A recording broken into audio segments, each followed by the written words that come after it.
Happy New Year, everybody, and on this New Year's Day, an opportunity for the Tar Heels of North Carolina and the Hokies of Virginia Tech to start 1998 with a bang, with a victory in the 53rd annual Gator Bowl.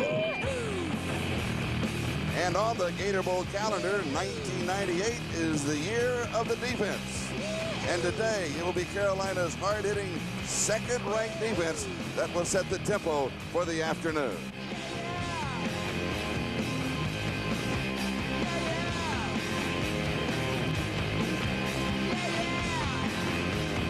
And to the victor goes the spoils, the Gator Bowl trophy.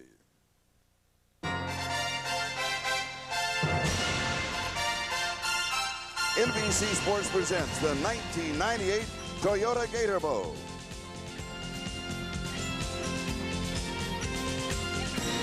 Virginia Tech versus 7th-ranked North Carolina.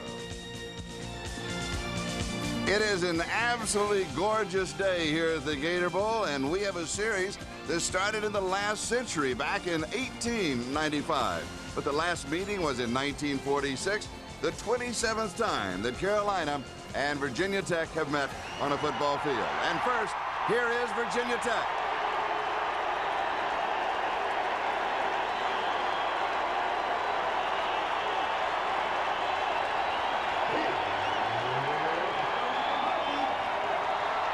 The Hokies head coach is Frank Beamer.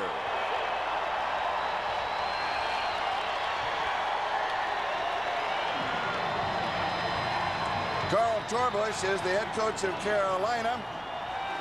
He is the 6th head coach to debut in a bowl game. He is in the press box. And North Carolina takes the field led by their strength and conditioning coach, wide-body George Smith. And for those watching, wondering why Carl Torbush is still up in the coach's box, well, he's still the defensive coordinator of the North Carolina football team. He wants to keep that the same. After this game, he assumes full responsibilities on and off the field as a head coach. Right. The crowd is ready, and we are ready. Happy New Year, everybody. I'm Charlie Jones, along with Bob Trumpy. Tell me first about Carolina. Well, we've talked a lot about defense, but for North Carolina, a big factor today is their starting quarterback. Chris Keldorf has started 17 games for North Carolina, and in those 17 games, thrown 35 touchdown passes. He's not as mobile as last year's Gator Bowl MVP Oscar Davenport, but one of the great throwers of the football in college football today, Charlie. Now, Virginia Tech, they are the underdog. Can they pull off the upset? Well, Frank Beamer has a formula. It's going to be very difficult for Virginia Tech's offense to function against this North Carolina defense. But what he thinks is that his defense can come up with turnovers, and if they can, then they could get good field position. The other weakness in North Carolina, Beamer believes, is the kicking game. You can see that Virginia Tech has blocked 7 kicks. North Carolina has had 7 kicks blocked. So that's Frank Beamer's formula.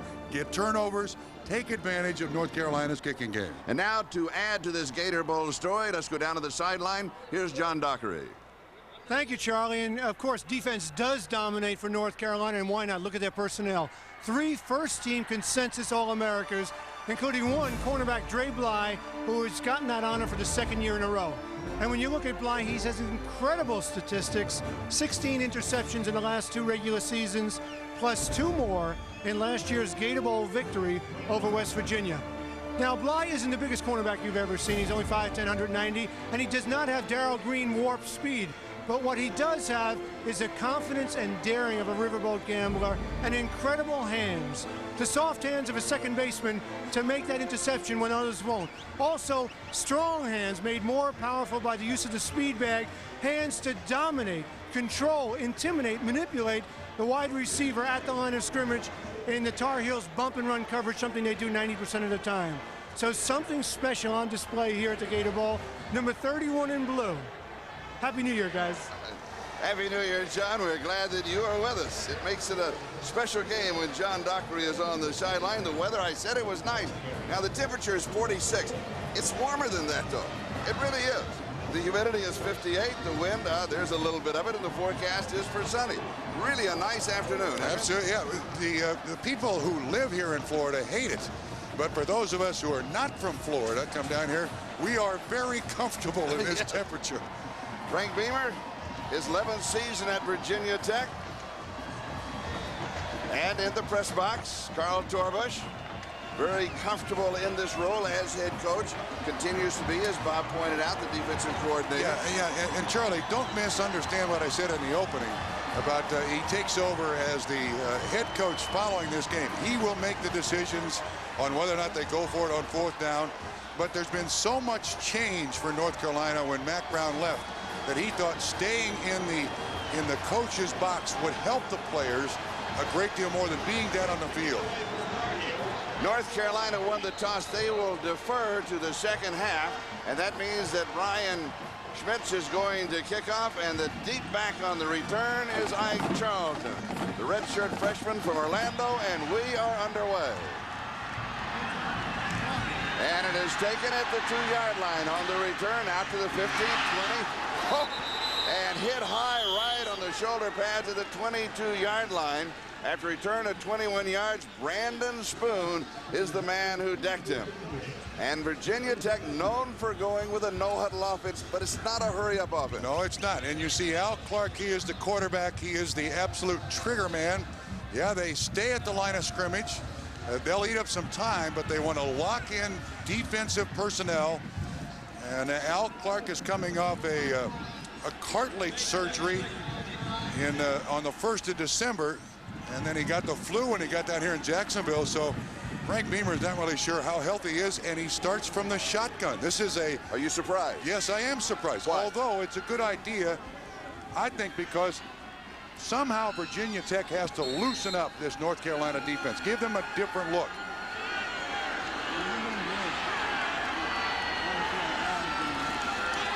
Come out throwing, a little pump fake to the right, comes back to the left-hand side. This Marcus Parker. Parker down the sideline, and then he goes out of bounds, shy of the 35-yard line. And with a no-huddle, let's quickly get to the Tech offensive line. Big, strong, physical offensive line for Virginia Tech. Don't shortchange these gentlemen. They know how to hit big guys. Backs and receivers. Sean Scales is the key man there, 22. Missed almost the entire season because of foot surgery. And again, it's all on Al Clark's shoulders, the quarterback. Calls the plays. He's standing right out there, just looking for the play from the sideline, trying to be as relaxed as possible. It went for a gain of 9, so it is 2nd down and 1. And we understand that there is a clock problem, so we have a bit of a delay. And we mentioned that this is not a hurry up, and actually they just kind of wander around and get set. True. That's true. There is no reason, Frank Beamer doesn't believe there's any reason to go in the huddle. They've been doing this for 3 years. As a matter of fact, they tried to make the change a little bit, put some huddle in. Players didn't like it, so they went right back to this down. Now up underneath the center. After he makes his call.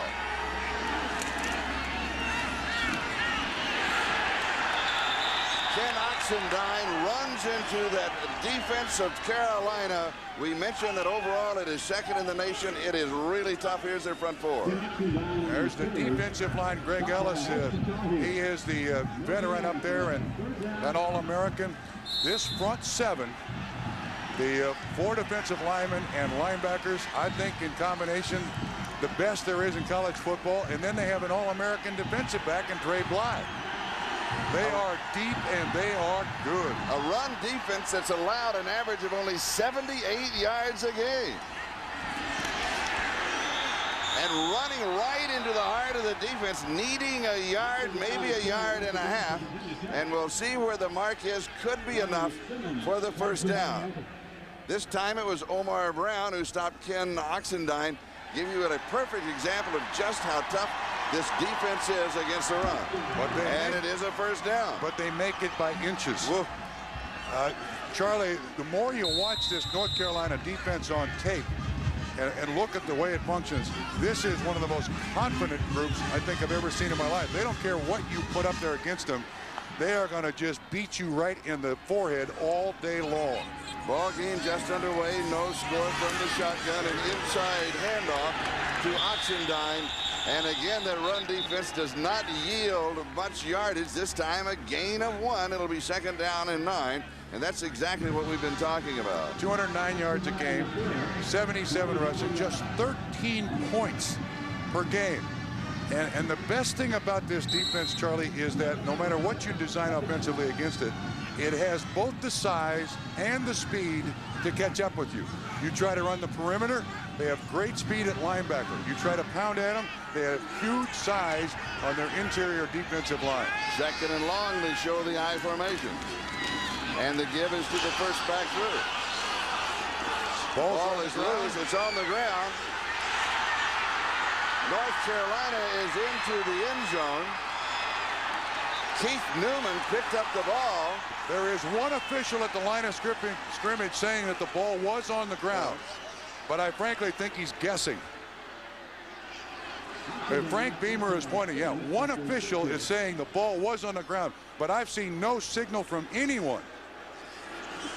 They're bringing it back, though. Marcus Parker, the fullback, was the ball carrier for the Hokies. I could not really see whether the ball was on the ground, but when in doubt, they're going to just leave it in the hands of Virginia Tech as this Southeast Conference crew, headed by Mac Gentry, say it's not a turnover. And Gentry, by the way, played in the 1966 Gator Bowl. From the shotgun. Pass is complete, but that is it. Angelo Harrison is nailed. Whoa. They're going to count that as a catch at the 39-yard line. But it certainly looked like the ball bounced loose. Omar Brown makes the hit, but you see the double setup they have of the receivers. Now watch the hit. Second foot down. Ball was out. Well, here's the kick. Brown back deep to the heel. One of the return men turned and wanted to one of the officials. Officials are off to a little bit of a rocky start. Yeah, not a good start. Not a good start. 42 yards on that kick. Hopefully our telecast will be better than the officiating. Back in a moment. Toyota, every day belongs to you. Make it count. Toyota every day. By Bell South, nobody knows a neighbor like a neighbor. By Advance Auto Parts, the best part is our people. And by First Plus Financial. At First Plus, we're working first for you. Not quite 3 minutes into the opening quarter. Virginia Tech and North Carolina here at the Gator Bowl in Jacksonville, Florida. And the Carolina Tar Heels will be moving on offense for the first time in the ball game, and they will start from inside their own 20-yard line. Mark it officially on the 19-yard line. They are led by the quarterback, Chris Keldorf.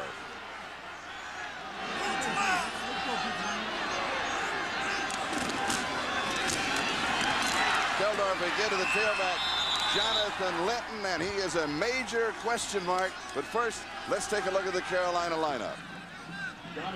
Here's that offensive line. A good, not great offensive line led by Jeff Saturday, like his nickname, Weekend. And backs and receivers. And Linton is the big question mark. Injured his knee against Duke, re-injured it in practice. Excellent receivers. And of course, Chris Keldorf, the quarterback. Second down and 7 following the gain of 3. A little bit of a play action. Keldorf stands in the pocket. Pass is complete. Slipping out of a tackle down the far side is Algie Crumpler, the tight end. And Carolina told us a gain of 31 yards that he would be one of the keys to their offense. Yeah, in the state of North Carolina, the Crumpler name is absolutely famous.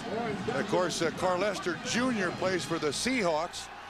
Algie, a young man that North Carolina has great confidence in, believe that he is going to be a super player, replacing Freddie Jones, who was a high draft choice in the NFL. And he's kind of splitting out a little bit in the slot. 47-yard line of Virginia Tech. Just a straight shot right up the middle for Jonathan Linton. Steve Tate, walk-on leading tackler for the Hokies, made the stop. Let's look at Virginia Tech's front four. Not a particularly big front four for Virginia Tech. Pretty active, not very tall. And the back seven, the Virginia Tech defense is almost a nickel defense. They have a rover back, number 20, and he moves all over the place. He's at the line of scrimmage. He's back in coverage. Hard to identify. Look at him cheat to the line of scrimmage here. 9 guys up, Charlie. 2nd down and 5. Complete underneath the covers to Jonathan Linton. And now let's address ourselves to the right knee of Linton. A big question mark. 26 yards on the play. Well, Linton last year was a fullback for North Carolina. But one of the great things he does is come out of the backfield. Keldorf likes the underneath stuff. And he re-injured his knee in practice and has had 2.5 days of intensive rehab and also treatment. The doctors for North Carolina say it's almost miraculous. He does go to the sideline limping slightly, but he is a huge key to North Carolina's offense, that extra receiver out of the backfield. Back to the ground game. Let's go down to John Dockery. You know, Charlie, I talked to Jonathan Linton before the game, and I was shocked after he hurt his knee Monday in practice. He came out without any tape, without any knee brace, and said he was absolutely fine, that he had no problem with it. But as you can see, he just came out of the game. He's on the bench, and we'll try to get a look and a report as soon as possible. But he wasn't wearing anything on that knee. Yeah, John, he's limping badly on the sideline. It's his right knee, and he took a hit right on it at the sideline. Keldorf has completed 2 of 2 for 57 yards in this opening drive for Carolina. The hole was there, but it was closed down by Kerwin Hairston. Mike G to the ball carrier.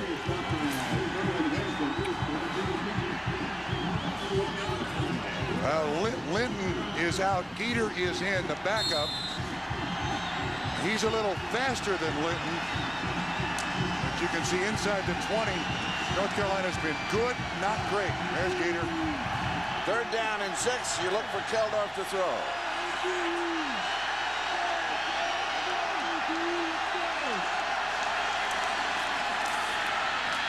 Incomplete. Algie Crumpler, the tight end, the intended receiver. Well, Charlie, Linton goes out limping badly on that knee, and all of a sudden the drive stalls. They tried to run they had a double tight end formation. They tried to hit the tight end on the delay. Crumpler, Virginia Tech played it beautifully. So to allow this many yards and just a field goal attempt by North Carolina, a plus for Virginia Tech. Tony Coles is the snapper. Derek DePriest the holder. Josh McGee is the kicker. He is hit from 46 yards away. This is from 29 yards out, and it is good. From 29 yards away, Carolina on the board. They lead 3-0. Back with the kickoff in a moment. Stealing a Well, already a big injury here for North Carolina on it. At the end of a 26-yard reception, Linton gets hit by Keon Carpenter of Virginia Tech. Right on that knee, that right knee. Now again from the end zone, watch the right knee. That's the one that's already been stretched.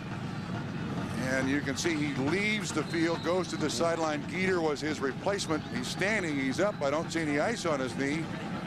But we'll get a report from John Dockery right after this kickoff.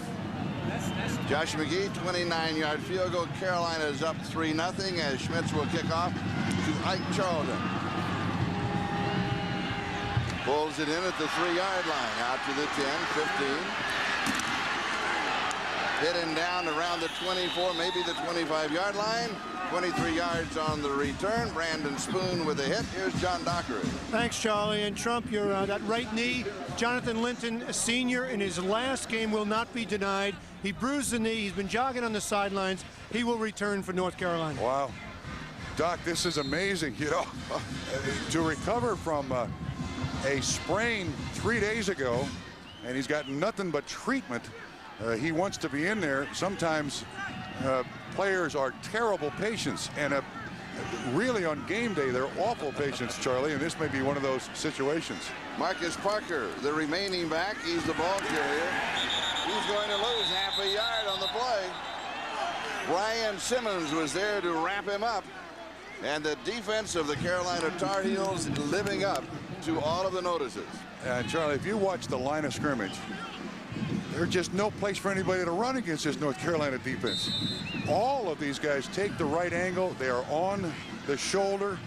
Carl Torbush, now the head coach, he is the architect of this defense, and this is one of the best in college football. Oxendine back in the lineup for Virginia Tech.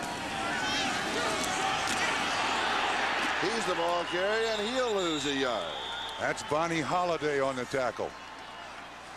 Holiday, a senior from Camden, South Carolina, a top NFL prospect. Yeah, Charlie, one of the secrets of playing great defense is getting off the blocks.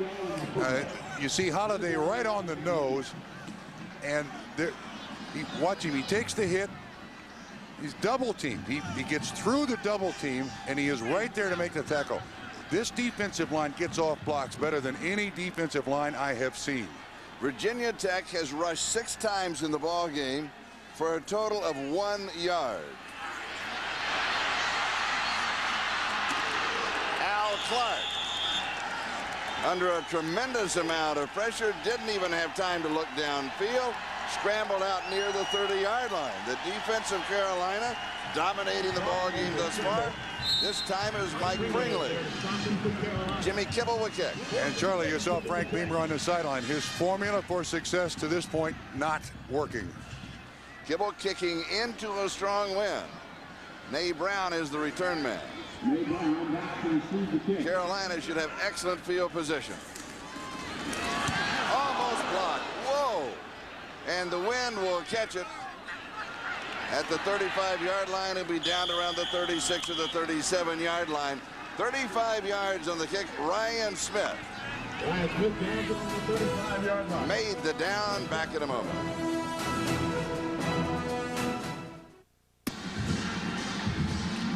Welcome back to the Toyota Gator Bowl. 6:56 time remaining. We're in the first quarter. North Carolina is up by a score of 3-0. Josh McGee's 29-yard field goal. And Carolina has the ball at their own 36-yard line. Jonathan Linton is back in the lineup.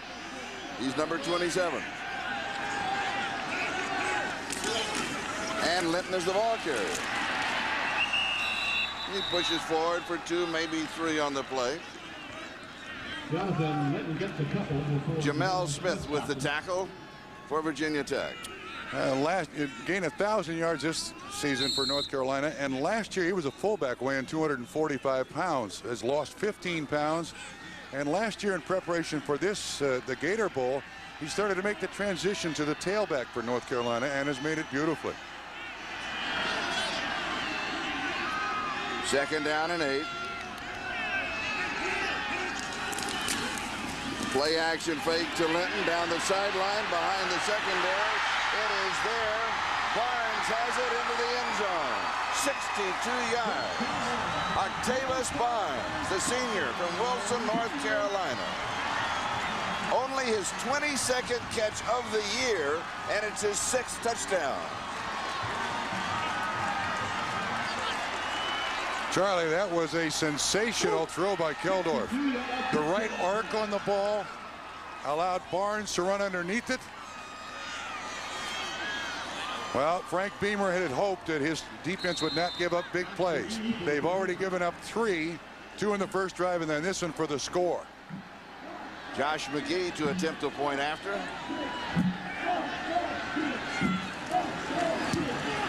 It is good. And Carolina moves up now by a score of 10-0.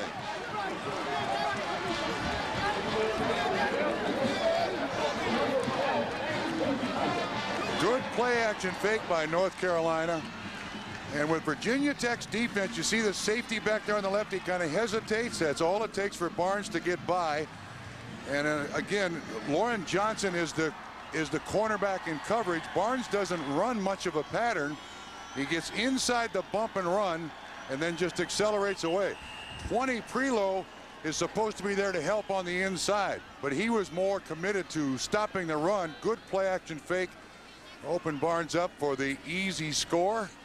And the reaction of Chris Keldorf, the senior quarterback from Manhattan Beach, California, who started as a tight end in college, actually. Yeah, left high school, went to Utah State. First week they moved him to tight end. Next week A day of hors d'oeuvres, main course, and dessert on ABC Sports. And a pretty appetizing way to start things off. From Orlando, it's the 52nd Comp USA Florida Citrus Bowl.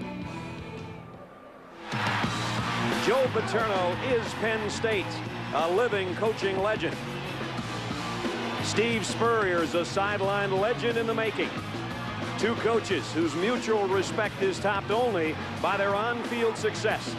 Two schools that haven't met in 35 years. And two programs that shared the top spot in the polls when the season began, and between them held it for 18 weeks. From Orlando, we get set for the Nittany Lions of Penn State against the Gators of Florida. We'll have the kick after we check in with John Saunders in New York. Welcome alongside Todd Black. Online at msnbcsports.com and see if you can call the right play during the game with the interactive playbook. Plus, fill in your own top 25 poll and check out all the news from all of the bowl games. It's all at msnbcsports.com. And you and John Dockery were talking about John's new computer that he got for Christmas, and he is going online for the first time. Yeah, it does begin to dominate your life, unfortunately. It's like, I guess, back in the 50s when we all got televisions. Mm-hmm. You know, that's what's happening to the computer now. Everybody, all they do is talk about the computer.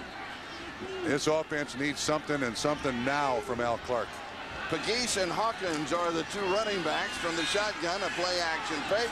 Pass is complete, right side out of bounds. A gain of about 7 or 8 yards to Angelo Harrison. Robert Williams chases him out of bounds. Let's go down to John Dockery. And Charlie, it is dangerous to think that I might actually become computer literate. You know, you mentioned the wind. What's even more astounding as you look at the hurry-up offense here was Keldorf's pass with the wind perfectly thrown. He calculated that factor in. Virginia Tech, a real problem, Trump. They are going against the wind. They're getting behind. Had they been able to keep it close and get the wind, it would have helped them. Al Clark from the shotgun. He is 3 of 3. A high snap. Hands it off underneath. He gives it to Lamont Pegues. And the junior is stopped in his tracks.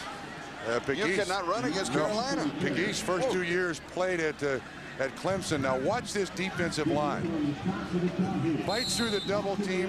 Linebacker Newman right there, number 9. These are powerful people on this defense, Charlie. And the more you watch them on tape, the more you wonder how they lost to Florida State. 3rd down and 4. Blitz up the middle. Hit just as he makes the release. It's floating just out of the reach. Sean Scales, the intended receiver. Reggie Love was the defender. There's the blitz. Newman just overpowers a running back. Bam! Just bull rushes him right back to the quarterback, Clark. An excellent job of getting the ball down the field and just overthrows Sean Scales. That's the kind of big play that Virginia Tech needs. So Jimmy Kibble kicking against the wind. This is a pretty good one if it'll turn over for him. And taken over the shoulder run by Nay Brown. And out of bounds. So an excellent kick by Jimmy Kibble, who has been averaging just over 45 yards. This one into the wind, a 53-yarder.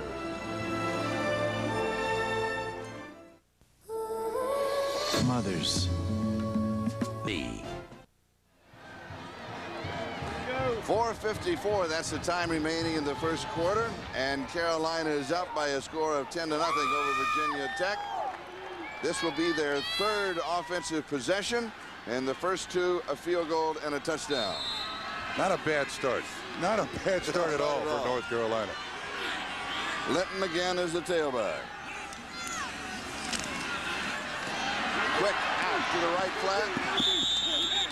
Complete to the tight end, Algie Crumpler. Bob, you said again early on he was split away, and he almost got away for a huge gain. Pearson Prelo with the tackle.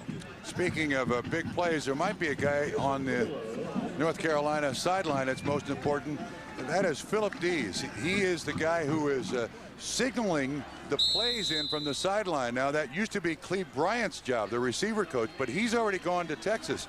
So young Mr. Dees may not get his uniform dirty, but have the best and biggest job today in his Gator Bowl. Litton gets the call again. He will cross the 25 out to about the 26-yard line. Now, I understand how this is done. Dees is down on the sideline. Offensive coordinator Greg Davis, who is also going to Texas, is upstairs. And there you see Dees. He's signaling in. I want a pizza. There's Greg Davis right there, the offensive coordinator. He is from Texas, is going back to Texas with Mac Brown. But Carl Torbush said, do me a favor. Stay here and coach the Gator Bowl. And Greg said, sure, you bet, buddy. Great fake. Steps away from the pressure. Downfield, on target. Outstanding play by Chris Keldor. Yeah, and you know what? A little bit of everything. 30 yards total. Nay Brown on the receiving end. The thing about Chris Keldor is that when you look at his negatives, he doesn't move around much. But he does a great job of avoiding the pressure. That's a good, hard play-action fake. Steps inside the rusher, stands in there, and makes the completion. And that's an excellent throw. You don't expect Keldorf to move around. He's a target. That, by the way, his 4th pass of 25 or more yards in the ballgame. 44-yard line of Virginia Tech. Litton to the outside.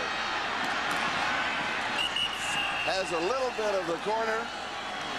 And takes out maybe an assistant coach or a trainer on the far side as he goes out. Keon Carpenter goes with him. It's dangerous on that sideline. Yes, it is. You've got to stay alert. Yeah, Charlie, actually, that was a great job by Virginia Tech, stringing that play all the way out. Linton had no place to turn up. But the big plays have hurt Virginia Tech. It was Beamer's hope. In fact, when I talked to him, he said, you know, the last 2 games we played, losses to Pitt and West Virginia, we gave up too many big plays. That's not Virginia Tech football. We can't give up big plays today. That's all they've done is give up big plays. 2nd down and 6.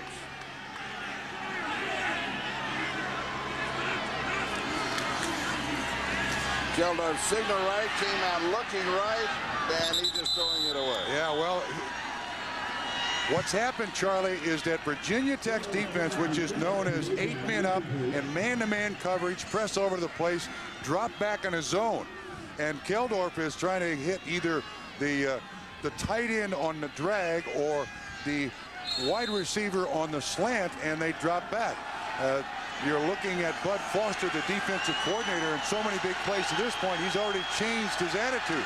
They're dropping back in coverage. They don't want to press them up front and go man-to-man. 3rd down and 6. Blitz. From the shotgun, incomplete. Good defensive play. Lorenzo Ferguson hitting Jason Peace just as the ball got there. He timed it perfectly. Here he comes with the blitz. You're going to see it from behind the offense. It's well picked up, but a perfectly timed hit by Ferguson to knock the ball away. And going to make North Carolina punt the ball away for the first time today. Ryan Schmitz will be kicking to Larry Green.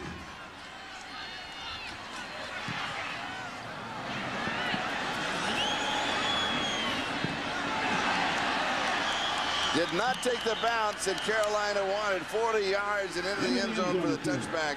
They'll bring it out to the 20-yard line.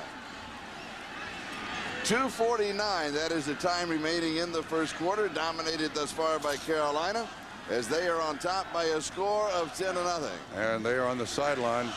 There's Sean Scales, missed the last 6 games of the season with foot surgery. 5 points. Had a month of real good hard work, but got all kinds of problems with that foot. Seems to be fine now, and he was Virginia Tech's big play guy. Well, Al Clark has got to somehow get it to him. Forego the run, start chucking it down the field. You asked him yesterday if he was sore. He said, I'm beyond sore. Yeah, when you have 2 months of inactivity. And the blitz, Penn State is going to try to put pressure with 3 men rushing the passer. That's what LSU did. That's what Georgia did. By the way, those are the 2 games that Florida lost. His high school football coach saved his life, gave him an opportunity to succeed. Moved in with the family. Moved in with several families. Yes. The first was his high school head coach who was down here, Coach Fry. So Sean Scales is someone you root for. And he's a special young man. Here's a little swing to the right side. not going to do anything. Ken Oxendine on the receiving end. Dre Bly moved up defensive cornerback and was right on it. Yeah, there are times when you watch North Carolina where it looks like they have 15 guys. You know, I mean, this is a double screen. It's set up both sides. Dre Bly right there to make the tackle. And it's hard to run a screen against a bump and run man-to-man defense. But look, Virginia Tech's got to try some strange things here to get the ball down the field. 3rd down and 12. Virginia Tech thus far has only 1 first down in the ball game. From the shotgun, whistles are sounding.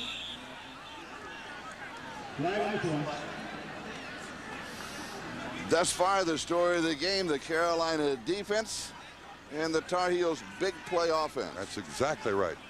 One is expected, one was not. Dead ball, disconcerting signals on the defense. 5-yard penalty, still 3rd down. Well, there's a plus. And that, of course, means that the defensive signals were very similar to what the offensive quarterback would be calling and might, you know, and cause the offense to jump. That's what he was talking about. 3rd down and 7. From the shotgun. Blitz is coming, picked up. Pass a little late, it is incomplete. Oxendine, the intended receiver. Terry Billups had the coverage. Now, one of the things you don't want to do against North Carolina is after there is good pressure right here, you don't want to throw it late. Clark does. Billups almost makes the interception, but Charlie, still the first quarter, we've seen Al Clark get up off the ground an awful lot. Yeah, Jimmy Kibble kicking to Nay Brown. Block, touchdown Carolina. Dre Bly. 8 yards and the touchdown. That's the first time Kibble has been blocked, had a punt blocked in his career. And Frank Beamer thought that that's where North Carolina was weak, was going to take advantage of it, and Carolina does it to them.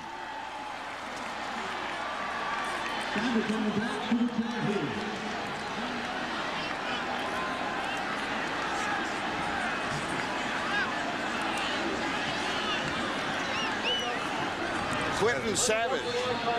Quentin Savage gets the block. That is the 5th time a ball has been blocked against Virginia Tech, but the first against the punter. A long distance extra point now following the penalty from the 25-yard line, an attempt of 35 yards for the extra point.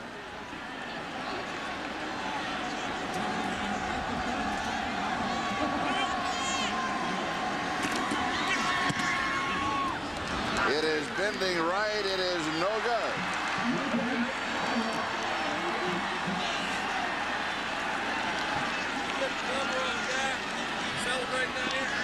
Well, this is unexpected, but you're going to see him coming from, actually, I think it comes from over here. He gets right through there. It doesn't look like he's touched at all. That was from the right.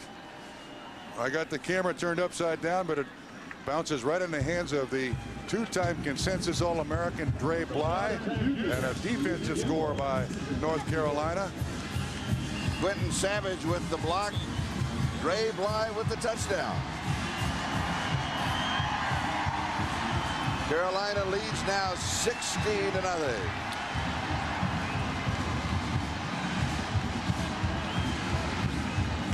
And we still have 1 minute and 3 seconds left to play in the first quarter. You had to bring it up, didn't you? Yeah.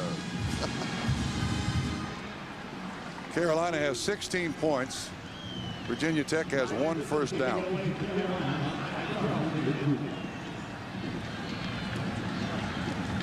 For Carolina, this is their 3rd block punt for a touchdown this year. And Savage blocked a punt for a touchdown against Stanford. Tar Heels have the full package, don't they? Yes, they do, and they have a lot of their starters on that punt coverage team. Charlton bobbles it, picks it up at the 4-yard line, and then slips it down around the 13, maybe the 14-yard line.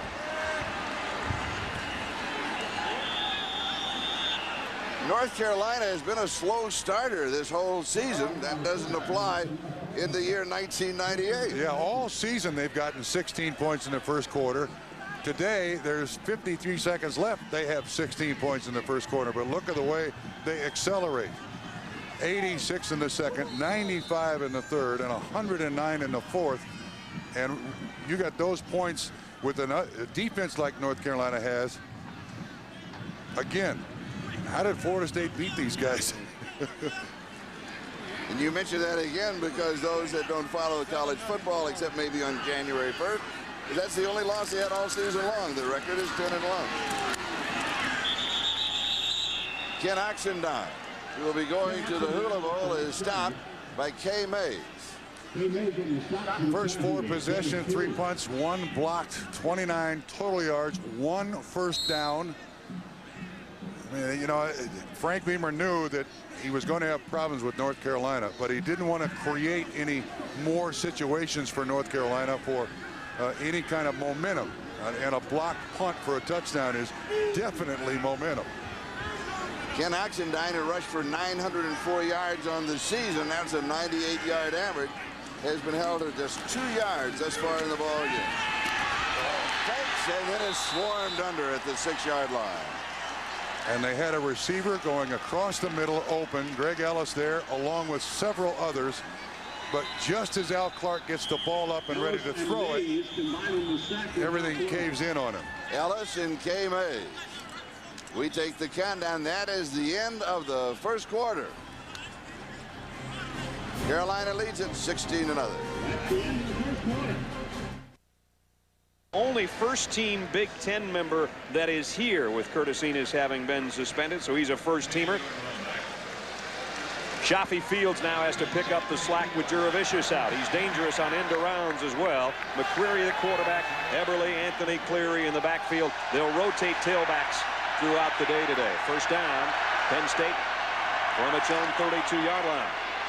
And the give out to the 35-yard line is Cordell Mitchell. And just when I told you Eberle was starting at tailback, it's Mitchell. They will rotate those guys throughout the day. Defensively for Florida, Mike Moten went from being a backup player to a first-team All-SEC performer with Coens, McGrew, and Rogers.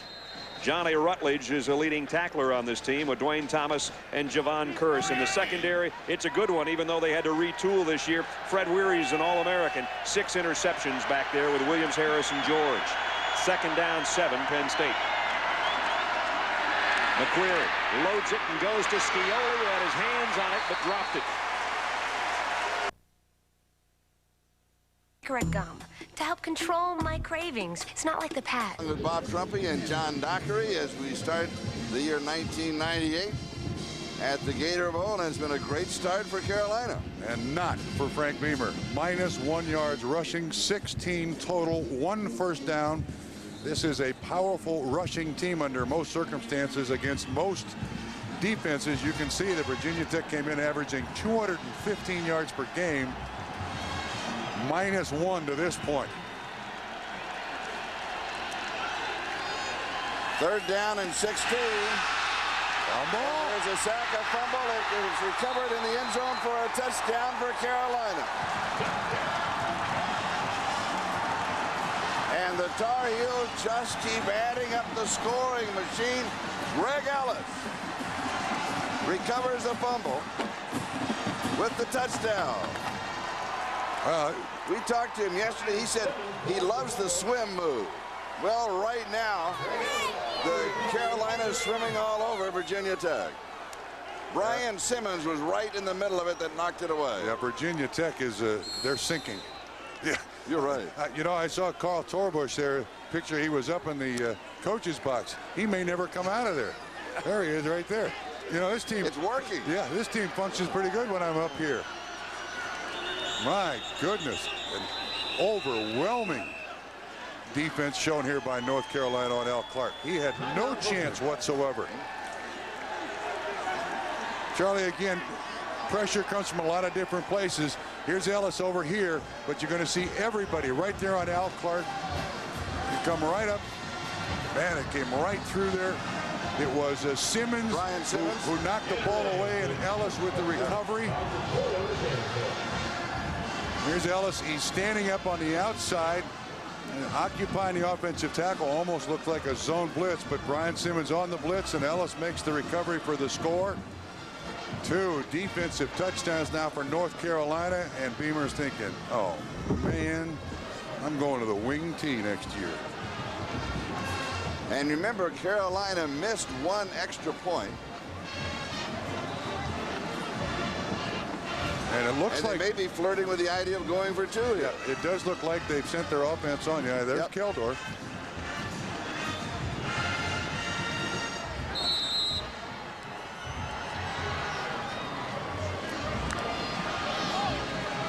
You already have a Virginia Tech team totally demoralized, Charlie. Totally.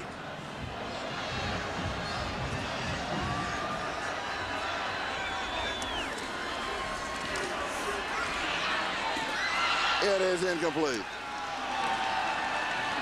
Well, there's a plus for Virginia Tech. Frank Beamer needs something to build on here.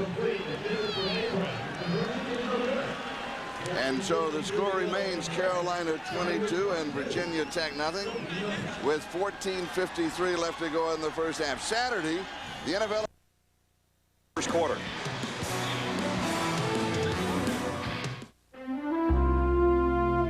Budweiser. Match of an overtime thriller just 3 weeks ago. Cordell Stewart, the former Slash, and the Steelers take on Drew Bledsoe and the Patriots. That's going to be a great one. Sunday's coverage begins at 3:30 Eastern time with a pregame show. And then the action moves to Kansas City Arrowhead Stadium. The Chiefs take on the Broncos in another intriguing rematch. Their last meeting was called the Game of the Year. And this is a new year, so it may equal it. That's the AFC Divisional Playoffs this weekend on NBC. Man, those are great ball games. That's 2 great ball games against teams who have a history. Certainly Kansas City and Denver do. Pittsburgh and New England certainly do. Frank Beamer's not worried about the NFL. He's worried about the next play. Here is Sean Scales on the return. And Scales spins his way out to about the 23 or maybe the 24-yard line. Scales to the 24-yard line.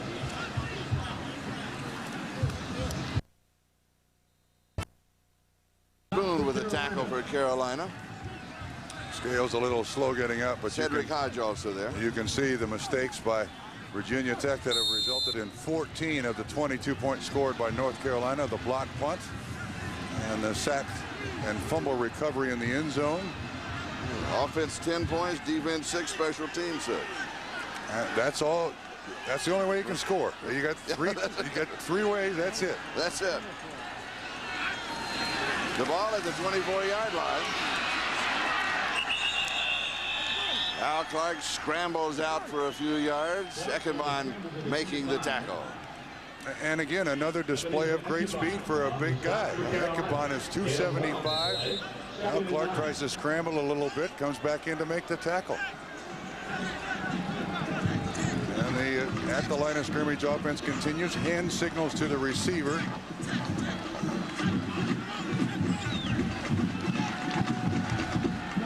Second down and 9. Clark from the shotgun. Pass is complete over the middle to the 30-yard line. Angelo Harrison pulls it in, and Robert Williams was right there. But it'll go for a gain of 6 on the play. Charlie, I do think Virginia Tech just has to feel like, let's start over. Good protection this time for Al Clark. Nice little in-route run by Harrison. A good throw. Williams is not there on time, but a good pickup for Virginia Tech. Just build slowly here. Move the chains. Get a first down. Start with that. Virginia Tech 1 out of 6 conversions on 3rd down. Here's pressure. He slips away. Dives out for the first down across the 35 out to the 38-yard line. Omar Brown finally stopped him. And a first down for Virginia Tech. Before Al Clark hurt his knee, Charlie, he was the big factor on this offense because he does have the ability, when completely healthy and in the game condition, to run the ball on the scramble. And that's one of the things that Virginia Tech had hoped for. It looks to me like he's going to have to scramble a lot for the rest of this game. That is only the second first down in the ball game for Virginia Tech. Man. The handoff is going to yield a yard for Marcus Parker. Kay Mays was there. Marcus Parker on the carry. Caballo Suma, Swahili's first name, meaning child of mine. But everybody calls him Kay. Yeah, I thought I'd take one crack at it, and that's it. I'm not sure that it doesn't translate big stud. I am serious. Don't come in my territory. No, yeah, stay out of here. That's right. Yeah, don't bother me. Don't block me. Don't try to block me. Leave me alone. Yes, sir, Mr. Mays. Second down and 8. Motion to the far left side, giving trips on that side. 3 receivers, goes back to complete the pass to the near side to Marcus Parker. There's a flag down. Kay Mays with the tackle. It's nice to see Parker coming out. I think we got a face mask here, Charlie, on Kay Mays. And Pat Pigeon set to give it up to him, and it's a line drive, but it is going to take a bounce out of bounds, and that'll keep it out of the hands of Green as it goes out at the 27-yard line. Steve Spurrier in Florida leading 14-0. Go, and therefore it's a major penalty. Charlie, Parker he's going to play at the next level. He is an excellent receiver for Virginia Tech. A big blocker, can carry the ball. He's one of those fullbacks that I think that the NFL scouts just love to take a good, long, hard look at. First down at the Carolina 35-yard line. Blitz. Clark scrambles to the right. He's open. Wide open. Pass is complete at the 10-yard line and into the end zone. A flag is down back at the 41-yard line. 35 yards on the play. Marcus Parker, if it stands, it'll be against Virginia Tech.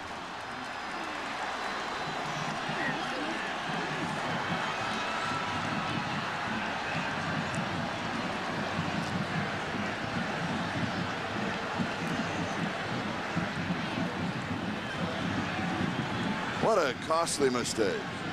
Whoa.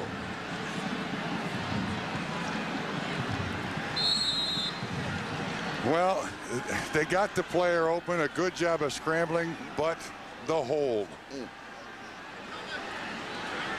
It goes back to the 50-yard line. Parker has gone out now. His replacement is Cullen Hawkins, who comes in at fullback. Lamont Pegues is the tailback. And maybe the fullback as a receiver is the secret here for Virginia Tech.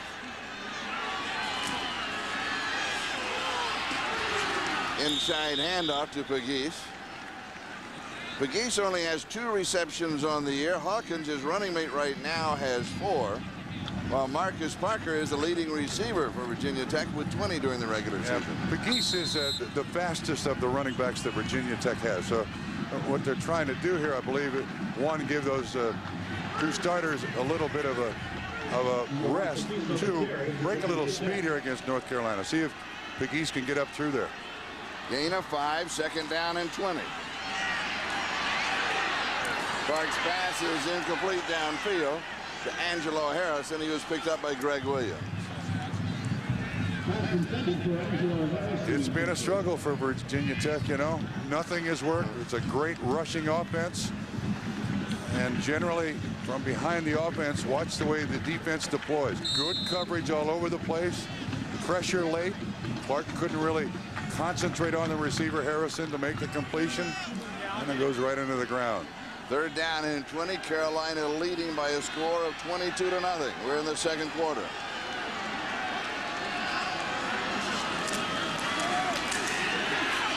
Clark going deep. It is incomplete. Michael Stewie, the intended receiver. Clark is slow getting up. Omar Brown and Reggie Love had the coverage in the secondary. That's Steve Fisher, number 34, hands on. I guess if you're going to play cornerback for North Carolina, you're going to be good at bump and run, or you're not going to play. With Dre Bly. Now Clark gets hit The number 78 for Carolina, Marcus Dow, who's been out the entire season playing in this bowl game. He had a fractured kidney that has been cleared to play. He put pressure on Clark. Gibble kicking. Nay Brown is the deep back. It'll be down at the spot where it hit one of the Virginia Tech players on the bounce. 35. 48-yard line. The wind has been up all through Orlando the last few days. Both teams had struggled throwing the ball in practice, and it's a little bit windy down on the field, but nothing that bad where it should affect that type of punt. That was just the old shank, and Penn State finally had something good happen. Only a 22-yard punt and good field position for Penn State when we come back.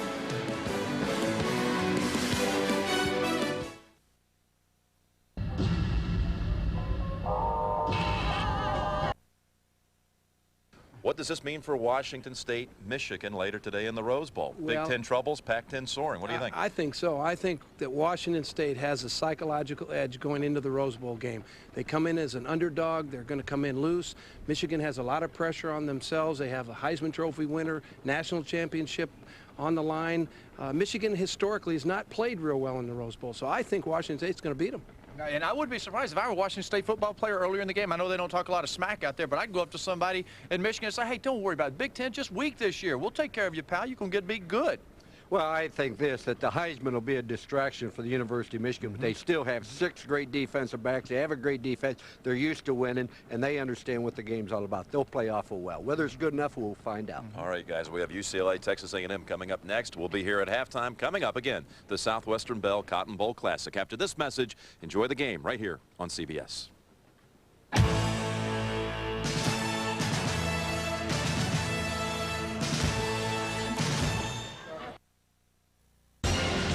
The Toyota Gator Bowl is brought to you by Advance Auto Parts. The best part is our people. By State Farm Insurance. Like a good neighbor, State Farm is there. By First Plus Financial. At First Plus, we're working first for you. And by new Edge Pro Gel. Lose the foam, save your skin.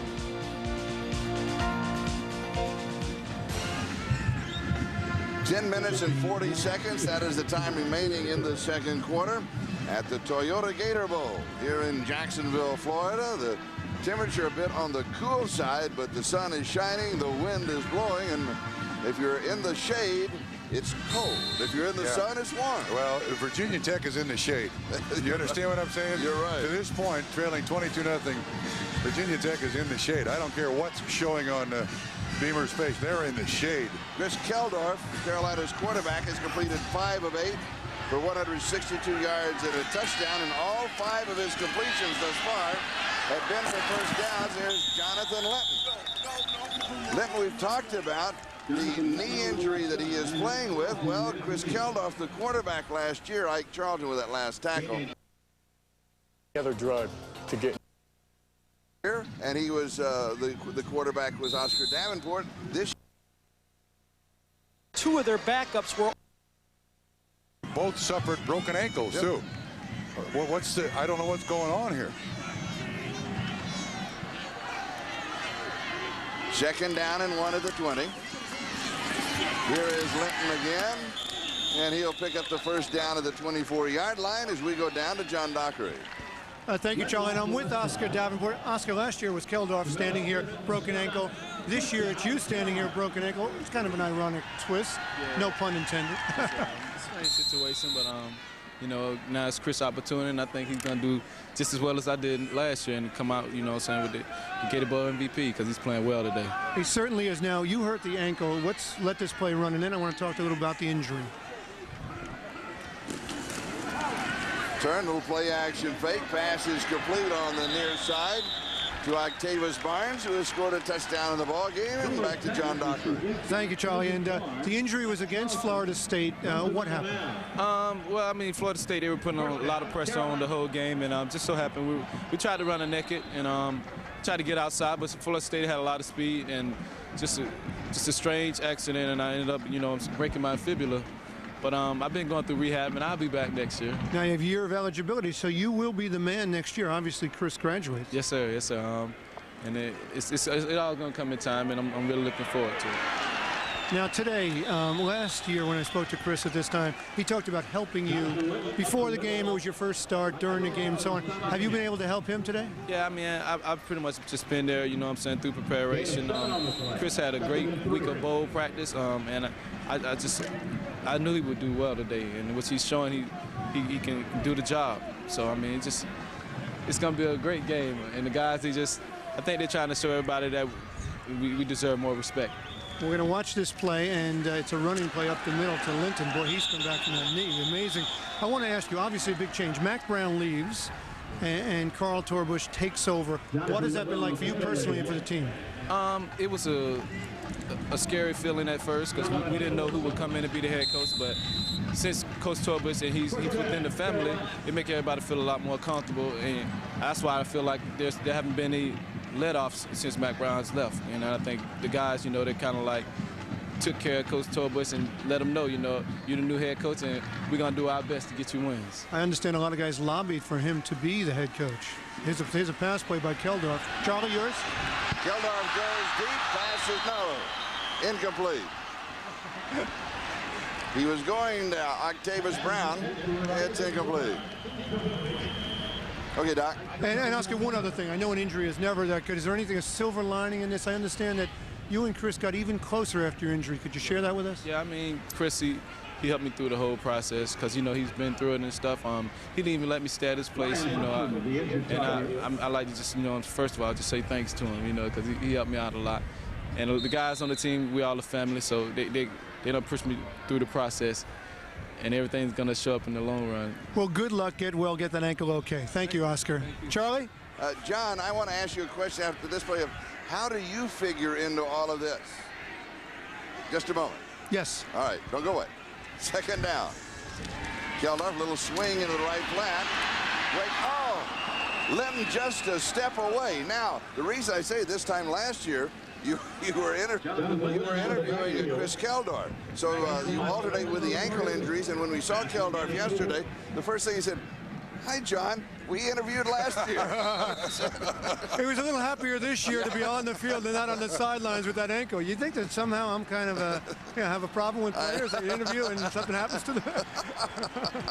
Good job, John. Linton on this drive has 5 carries for 30 yards, and he's picked up a couple of first downs. Keldorf is going to be sacked.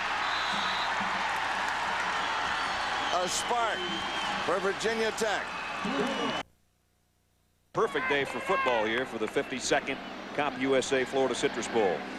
And we were all saying down on the sideline, all us Northerners were saying, what a great day for football down here. And Steve goes, I'd rather have it 85 and hot. He's got the golf shirts, though. And we've got the citrus in a nice ABC fashion there. What do you got? Grapefruits, oranges. What are the tangerines make that dark? Oh, yeah, that is. Yeah. The tangerines make the state of Florida very good. Yes, very nice. Adjust your set accordingly, right? If you're watching yellows and oranges. Yeah, if you're watching in black and white, never mind. That's okay. Second down and 3. 2:31 left first quarter. Green in motion. And they go straight ahead with Taylor's again. They fake the end around. Taylor broke a tackle. He's got a first down and a tough run out near midfield. Lessons were learned. Fears were conquered. Worlds were discovered. Honor. Offensive coordinator at Texas A&M. And the Aggies from Texas A&M. Playing in their 10th Cotton Bowl, their first since '95.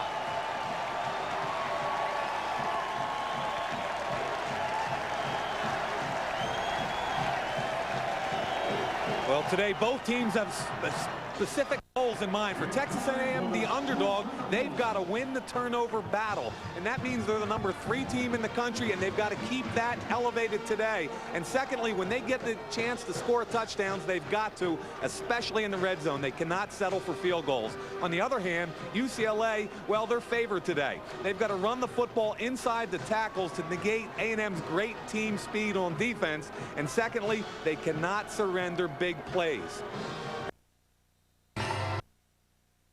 Southwestern Bell Cotton Bowl Classic. Let's go down to the field.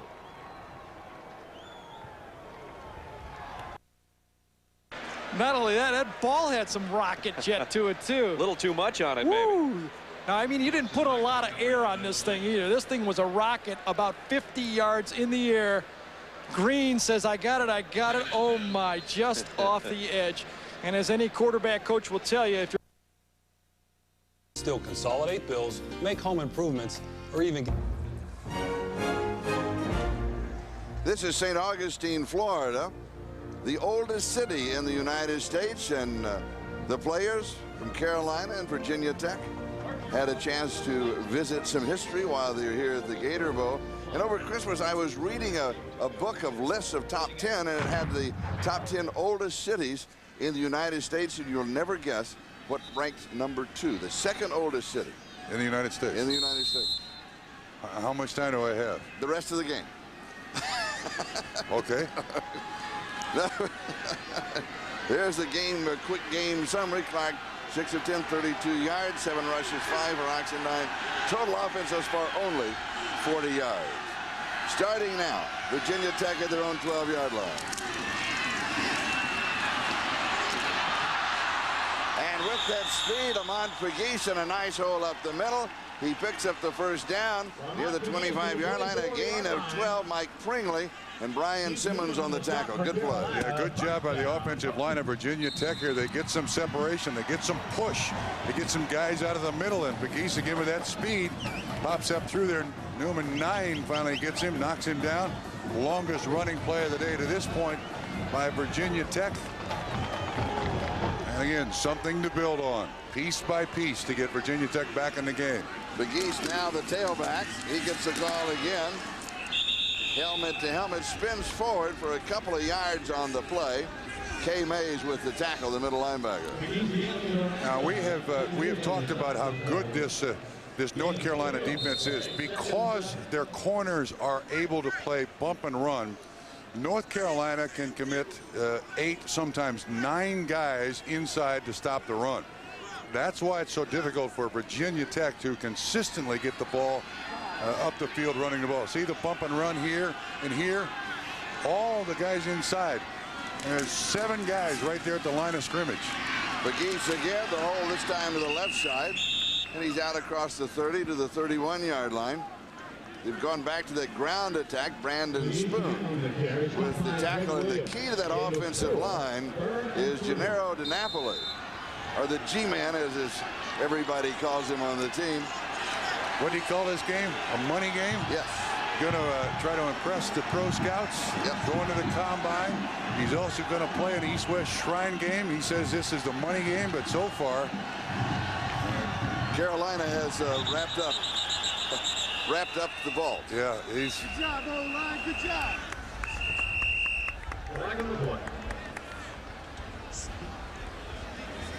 And Carolina's not going to back off, Charlie. They came with a blitz on that play. They don't want to give Virginia Tech anything here. They figured it's a money game for them too. Yeah, absolutely. More money. More respect. Offsides, defense, 5-yard penalty, remains 3rd down. Try to time the blitz. Kay Mays just a little, half a step. Courtesy of Jim Nelson, the linebacker. Everly trying to spin it. Team. And the Gator Bowl is not an Alliance Bowl. They feel like they were shortchanged with that one loss to Florida State and a 10-1 record. They thought they should be treated with a little more respect. They're making that statement today, aren't they? Yeah, Virginia Tech would vote for him. Good fake. Clark Rose now his pressure throws and is incomplete. Clark with an excellent fake, then waited, stepped to his left, rolled out. Kay Mays was there for Carolina. Marcus Gildersleeve was the intended receiver. It's incomplete. Yeah, Clark does a good job here of getting away from the first rusher. That's Kay Mays. Then Greg Ellis, 87, is right in his face. And again, he can't set up to really throw the ball properly. So you can see hurried twice, 5 knockdowns, 1 sack, that for a touchdown. 2nd down and 10. Nice outside-in move by Lamont Pegues, but he's not going to net him any yardage. Did you see that it was caught from the backside? Brandon Spoon. Number 44 comes all the way from the backside. That's a linebacker at 6'3", 235. Yeah, watch him come from the backside again.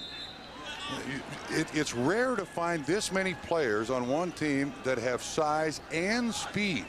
You hesitate for a moment, they'll catch you from the backside. You run right at them, they just beat you right in the mouth. Pegues has 6 carries for 24 yards in the ball game. Carolina leads 22-0 with 4:25 and counting time remaining in the first half. Blitz again. Whistle sound. Clark's guarding the ball. We've got a flag on the far side. Maybe a delay of game called against Virginia Tech. Dead ball. Delay against the offense. Now this is not what Frank Beamer expected. Of course, they came in though with 2 straight losses, both on the road to Pitt and West Virginia. Just have not played the way they did. Began the season 4-0. Great promise. Virginia Tech is in its 5th straight bowl game. They are just outmanned. 3rd down and 15. Flag is down. Clark is down. Zone blitz. A defensive lineman dropping out right in the middle of the passing lanes, Charlie. Russell Davis was right in the middle of everything. Absolutely. Formerly a defensive end. Holding inside. On the offense is declined. 4th down. And that means that Jimmy Kibble, with the win, will be kicking it away for Virginia Tech. Frank Beamer, I think, would even admit at this point he is seeing a defensive clinic. If you can get athletes as good as North Carolina has and deploy them this way, they're going to embarrass a lot of opponents. And they have. Nay Brown is the return man.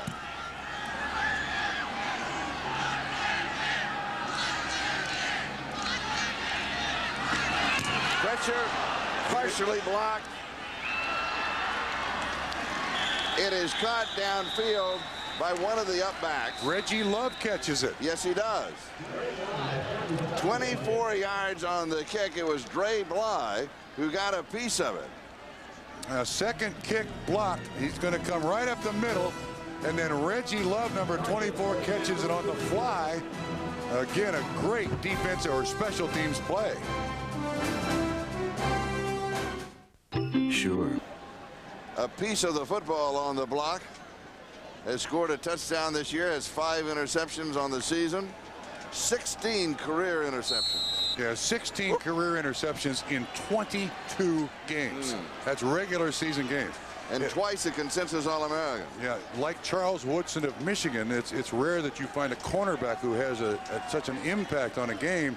Dre Bly is just like Charles Woodson in that aspect.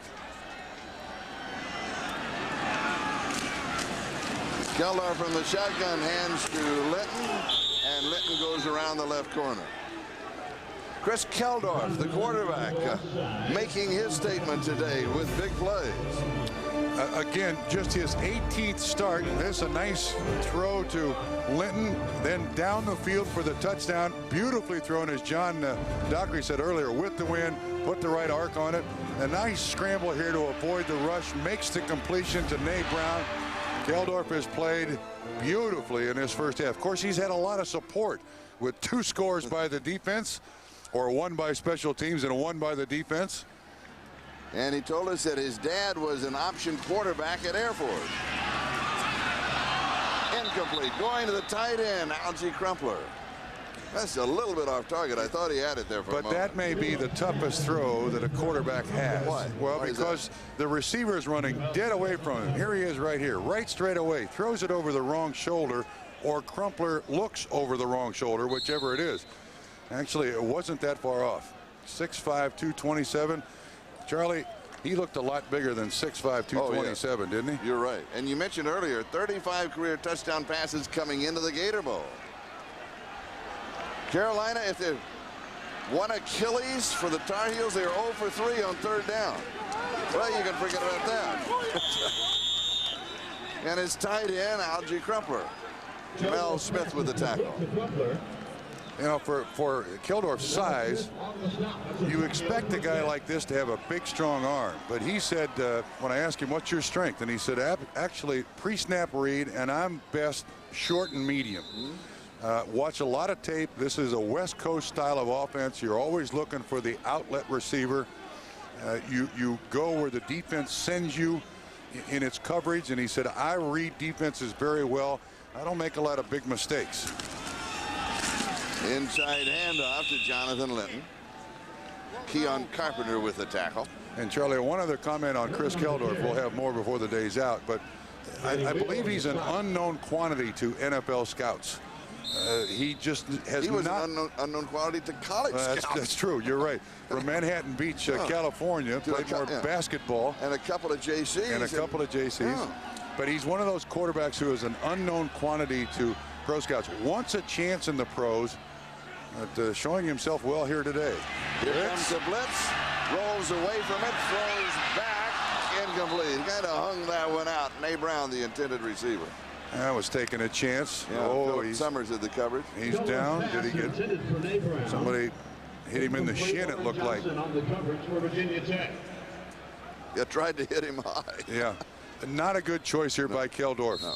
There is pressure right up the middle. Good job of avoiding it. Philip Summers was the rover back who got in his face, and it looked like he got kicked right in the shin bone. But don't throw it late down the middle like that. Throw the thing out of bounds.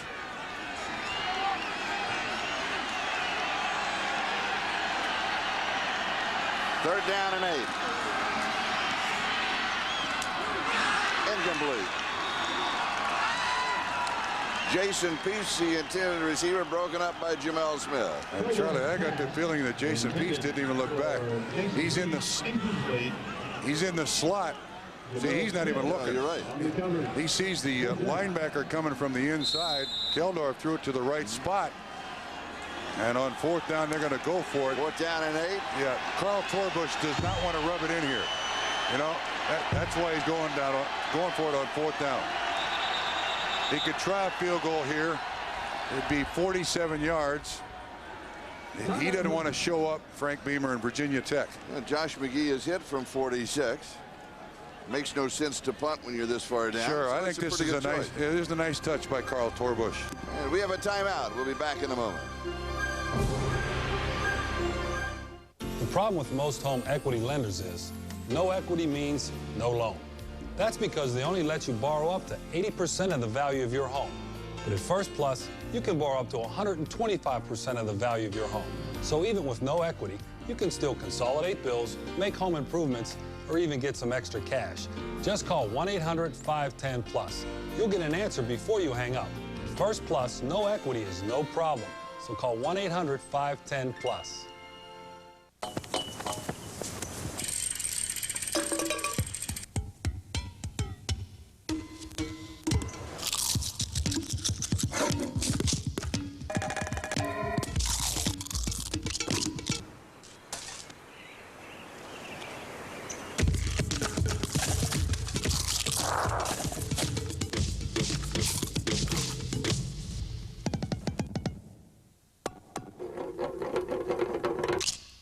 When you go to get a new muffler, call it.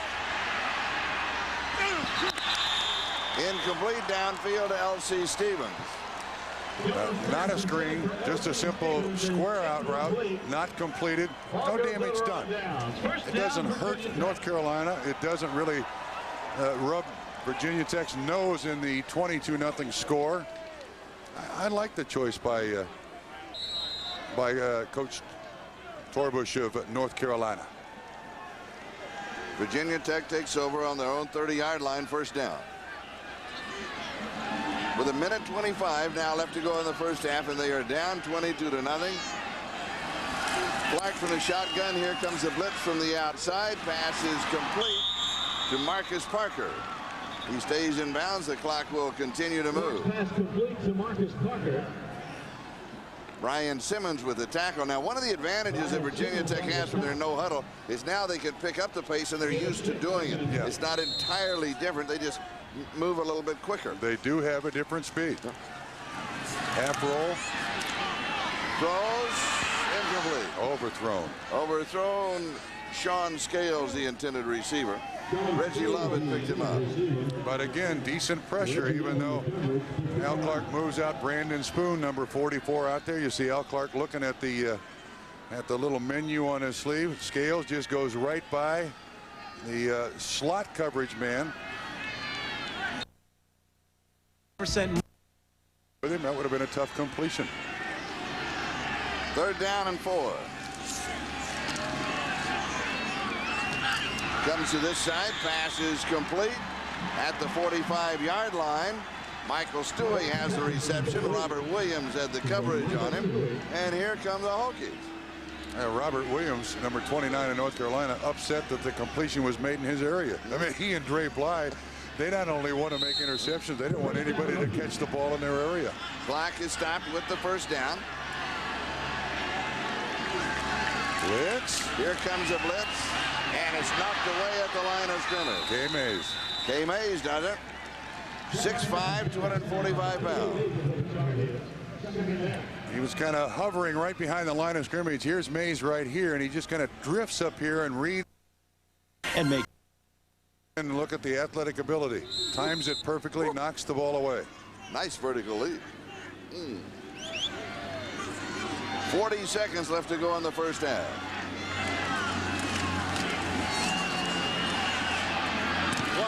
Pass is complete at the 40-yard line. Nice pattern run by Michael Stewie, 31. Very nice pattern. 14 yards. Gets away from the bump and run, and then watch him come back for the football. Excellent job done. Again in front of Williams. They don't even try Dre Bly's side, do they, Charlie? Not at all. Here comes the blitz again. Goes to the far side. It is incomplete. ABC Sports happy to be in Orlando to bring you the game. 14-3. Florida leading Penn State. Lazy kick will bounce inside the 10. It's going to make the end zone, and Carroll will knee it down there, and Florida will work from the 20. So 2 interceptions on the last 2 possessions by Florida. One off the arm of Brandeis. That one went to Jim Nelson. The other, the thrown ball by Johnson when the receiver slipped and Sean Lee picked that off. And let's see if Florida goes back to something a little bit more basic. Carolina has the ball. Vonnie Holland. Holland has the recovery. The pressure by Mike Pringley, number 91. And again, you know, North Carolina gives you a little bit. And then it looks like when they want to turn it up, they can. Watch 91. Again, he gets through 2 blockers. Right in Al Clark's face. And Vonnie Holliday with the fumble recovery. Well, Carolina takes over now with 13 seconds. They want a timeout. Have 13 seconds left to go in the 1st half. Here's Mike Pringley, number 91, the junior from Linden, New Jersey. Be sure to be with us at halftime. We'll have the Sun America halftime report. Hannah Storm will be hosting it in our New York studio with all the scores and highlights. And a look at the NFL divisional playoffs. It's going to be an exciting weekend of NFL football. Do we know for sure that Elvis Gerbach is going to be starting quarterback for Kansas City? Hannah will probably have that answer. I don't think that I don't think that Marty Schottenheimer has announced his final decision. They split the backs now. Eugene McCaslin, the fullback. Quick drop. Brandeis throws outside. And incomplete, intended for Travis McGriff. Nice coverage by Macklin on the. By their own country. 2. They can buy their own. All 4 can play. They own their own. Yes. They already they can buy their own. Very true. Very true. All right, let's see what Carolina wants to do in the last 13 seconds of the 1st half. In a ball game they've dominated, and they lead by a score of 22-0. Flag is down. Keldorf is down. Nate Williams got in, the sophomore from Jacksonville, so he has his own rooting section here. It'll be holding against Carolina. It's going to be refused. So a sack and a hold against North Carolina. And the grass Always a telltale sign. That's a divot. You never want to see that on a quarterback, a divot. That's always a bad sign, but they lead 22-0. Second sack of the day by Virginia Tech. And you see, you know, if you put a little mulch in there, it might grow, you know. Put that helmet away for the season. Next year, have a little, the whole thing will be. There's a good offensive play. Oh, that's Crumpler, the tight end. He's cleaning off the quarterback's helmet. Sure, now he'll throw to him. I think they just take the, Now they're going to take the kneel down. Yeah, the piggy, the pigtail formation here. That 22-0 is enough. This always reminds me when this happens. I asked Dan Marino, doesn't he love the excitement of coming from behind late in the ballgame? He said, no, to tell you the truth, I'd rather have a big lead and take the kneel down. Take the kneel down. Take the kneel down. Much more exciting from a quarterback standpoint. A much practiced play. Seriously, how much is this practice in practice? No, it's not. I'm not joking. Not at all? I'm joking. Philadelphia should have practiced it. The Giants should have practiced it.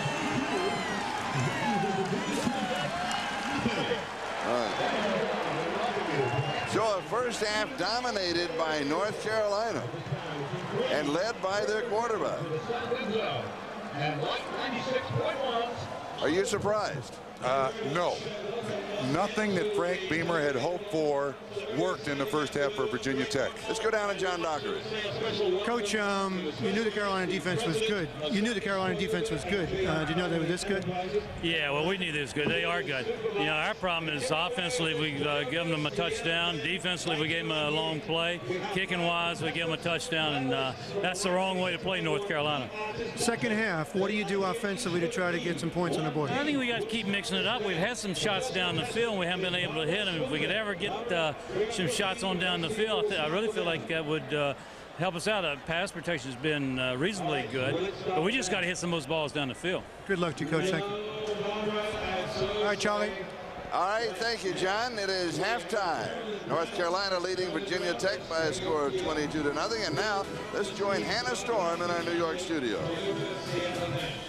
Happy New Year, Charlie, and welcome to our version of Times Square here. Coming up on the Sun America NBC Halftime Report, we'll look ahead to this weekend's... And who ends up getting it? Brandon Short. You can see Short hits that A gap. It's a gap that Florida...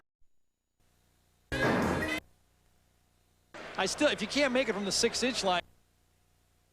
At the 40-yard line. Geldorf sets, throws, goes to the far side. As everybody knows by now, has been watching the telecast, Carl Torbush, the new head coach at Carolina. He replaces Mac Brown, who has become the new head coach at the University. If you have a two-point conversion involved, if they go for it here and should be able to score, we got a 4-point game at halftime. At any rate, we're 26 seconds away from intermission. Dino's down on the field. It's been a noisy crowd for Florida's defense, and they always will be with the Carolina Blue.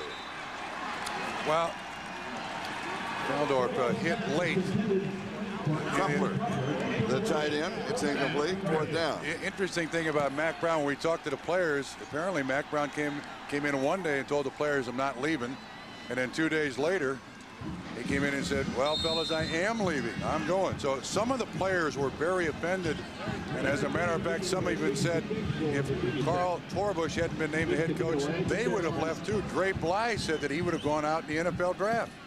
So the choice of Torbush was an important one. It's a fake. Off of a screen pass over the fake punt. Down the side, first down inside the 15-yard line. Brian Simmons. Beautifully executed. Whoa. 27 yards. Charlie, you can see the look from the right side.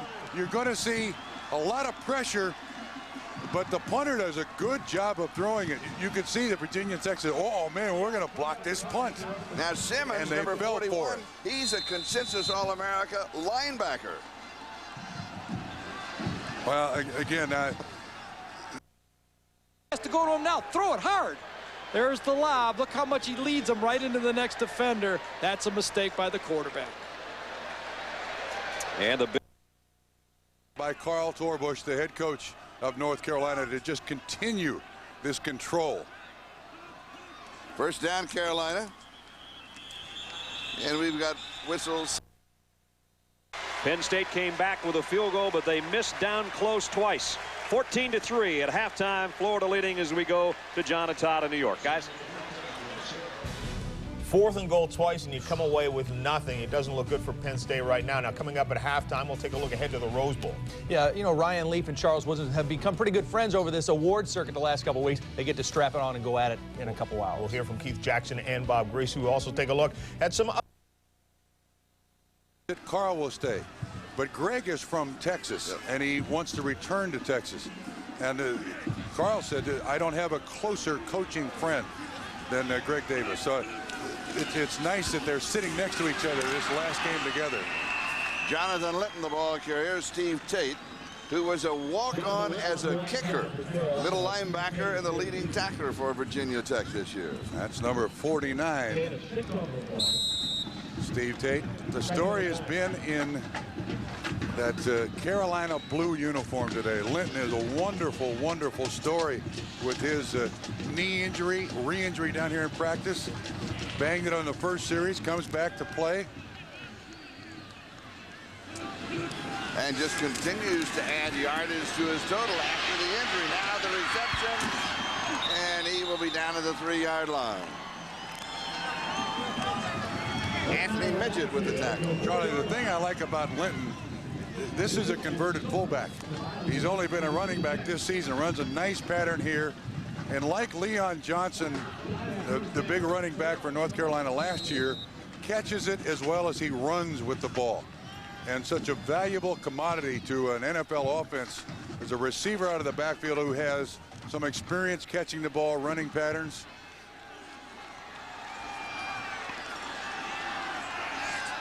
Third down and 1. Linton has 39 yards on 3 receptions.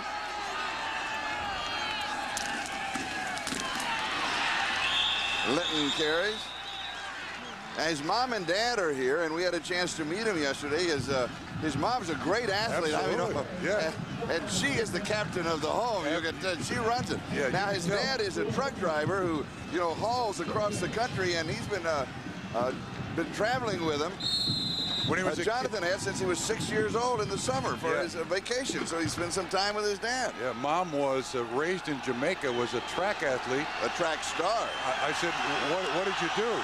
Everything. High jump, long jump, 100 meters, 400 meters, you name it, I did it. Keldor with a quarterback sneak. They'll stop the clock to umpire. They were fun to talk to. Yes, they were. They didn't want to come into the meeting. I said, come on, bring them in here. John has 3 brothers and a sister, and they're all great athletes. Yes. And we said, "Who did you get it from? Your mom or your dad?" And he said, "I got it from my mom." And his dad said, "He got it from his mom." Yeah. That's right. What a nice family. Yeah. But when he was 10, 12 years old, his dad would be on the road for months at a time. Yeah. So he'd go out and spend his summer vacations with his dad in the truck a month at a time. Said he enjoyed pumping gas. That's what he really liked to do, was pumping gas. Yeah, who do you suppose... Be me. Who do you suppose controlled the radio in that big rig? Dad or John? That'd be interesting. That'd be interesting. They probably played a lot of tapes. Probably a lot of audio tapes. Maybe. But he said, I learned the country. I know all the states. I know where everything is located. I've been there. Meanwhile, Carolina has been here. No question about it.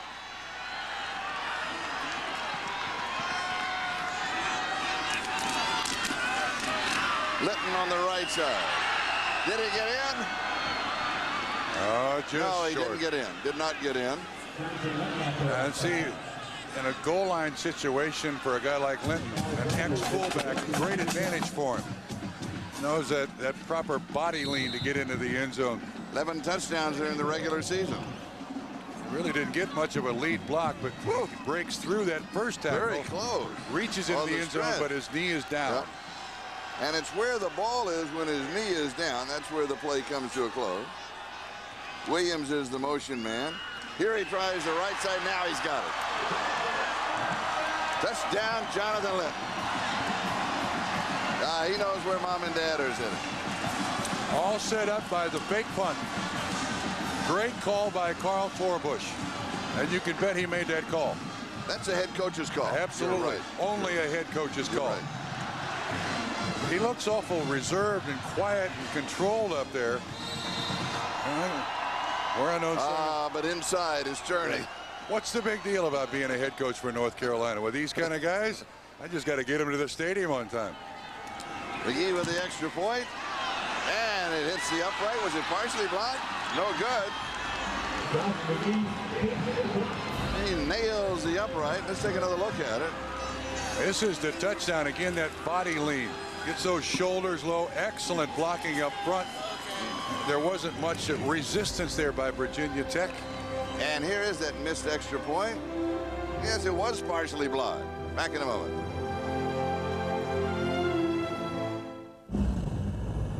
Football there. Even if he throws it in the 10th row of the stands, Cade, you can't take this play. Look at him. He had somebody backside. If you're going to get it batted down or whatever, that's fine. But number 94, Zarek Rollins, does a great job. He looks front side. Now he's going to come back weak. Rollins is in his face, but you got to throw the ball about 18 rows deep in the stands. You can't take the sack in that situation. And he's standing with his offensive coordinator, Alan Borges, who's also the quarterback coach. And one of the things Alan told us yesterday. Once you pop, you can't stop. And by Duracell. When it better work, better make it Duracell. Along with John Dockery and Bob Trumpy, I'm Charlie Jones. 9:43 time remaining, third quarter. Jonathan Linton just scoring the first touchdown of the second half for Carolina. 10 plays, 46-yard drive, time 5:17. And that run, 26-yard run on the fake punts by Brian Simmons. Nice catch, extended the drive for the score. Schmitz with the kickoff. Sean Scales is the return man, and he is swarmed out of bounds. Swarmed. 7 yards. 7 yards on the return. Swarmed. 7 yards on the return. Join NBC tonight for must-see comedy, Friends, all new news radio, Seinfeld, and Just Shoot Me. That's followed by ER. That's on NBC tonight. Big Thursdays on NBC. Oh yeah. You got to start watching Seinfeld a little closer. That's right. You know. Another show that I love. Oh, it's so not going to be there anymore. It happened to MASH. It happened to St. Elsewhere. Yeah, but you know what? Don O'Meara and that West Coast group, they come up with some new ones for us. They always do. Nick Sorensen is now the cornerback for Virginia Tech.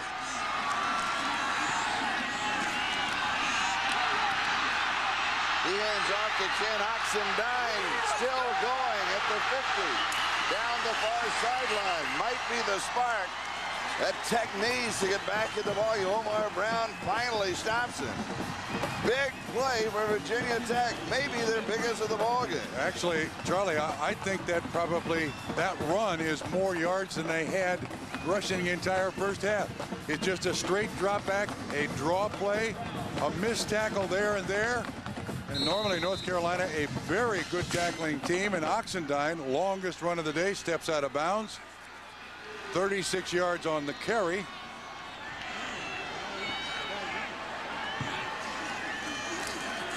Sorensen, a quarterback draw.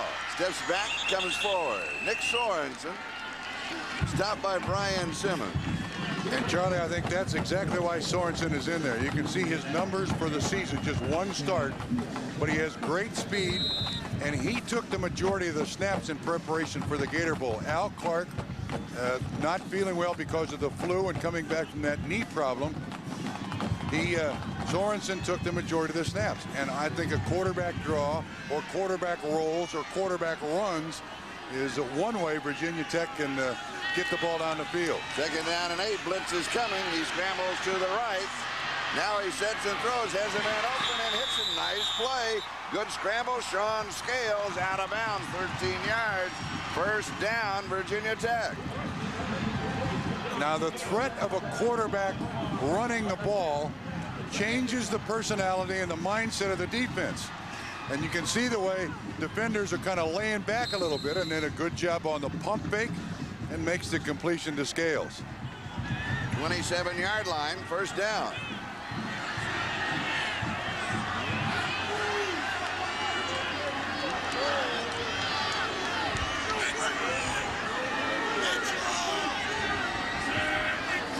Sorensen taking a lot of time. Changing just to a straight handoff to Marcus Parker right in the teeth of that defense. And Carolina clumps down on them again. They're tough to run against. Marcus Dow, this is his first game. Fractured kidney. Bob talked about it earlier. He makes the tackle. You see, the first half possessions, a total of 74 yards for Virginia Tech for the entire first half. This drive already 53. And Coach Beamer's just saying, why didn't I put Sorensen in there earlier? He was ready. He was fresh. He took the majority of the snaps down here. Blitz. Second 9 blitz. Spins out of it. Oh, whoa.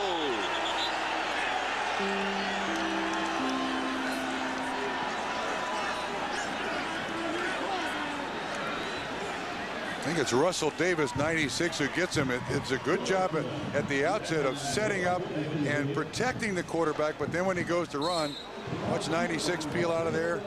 Bam, right between the 1 and the 4. Really put him on the ground. Look at his head snap.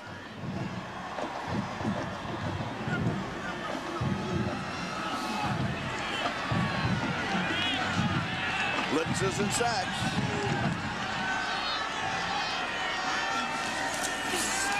Straight 5-man rush, incomplete. What Sorensen cannot do particularly well is throw the ball. Just hasn't seen enough college defenses to really read them well. He's out there for one reason, Charlie, and that is, son, when in doubt, run. And on 4th down, it looks like Virginia Tech is going to go for it. Why not? Trailing 28-0. Let's let it all hang out here. 4th and 11 at the 28-yard line. We're at the 7-minute mark, time remaining, third quarter. Carolina leads it 28-0.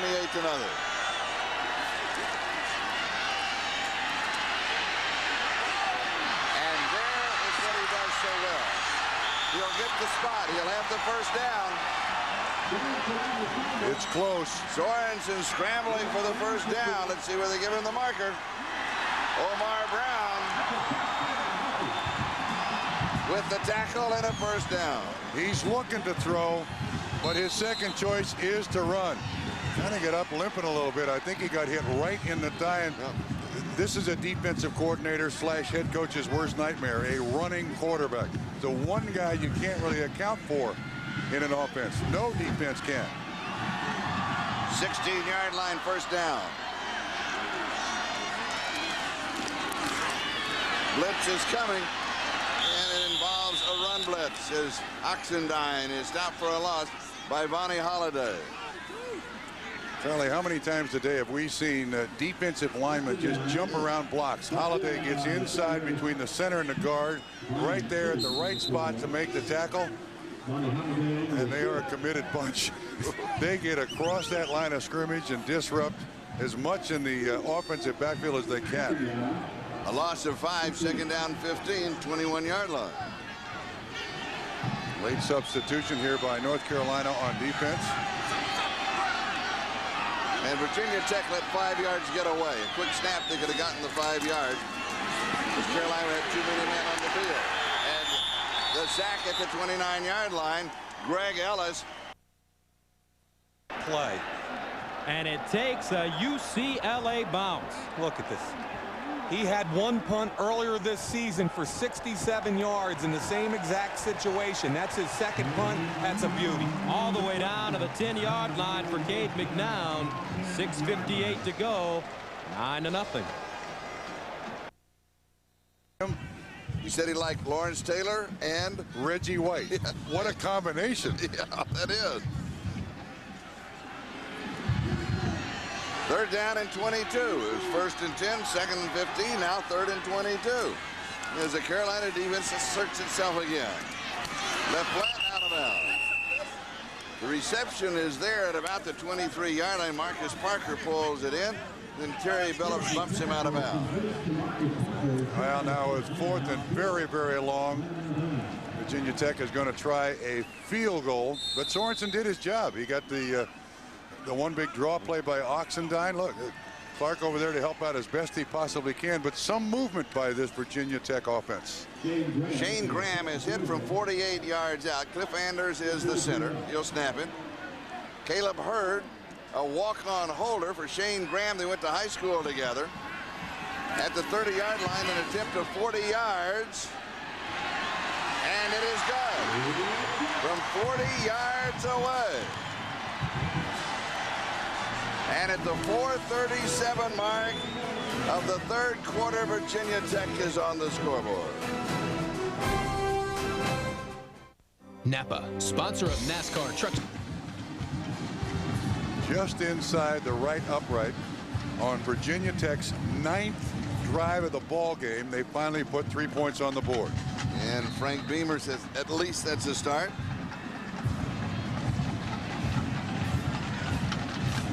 Kibble will kick off. Antoine Black and Chucky Parquet are the deep backs. And this will go into the end zone for the touchback. And we'll bring it out to the 20-yard line. So we have 4 minutes and 31 seconds. Time remaining in the third. North Carolina is up 28-3.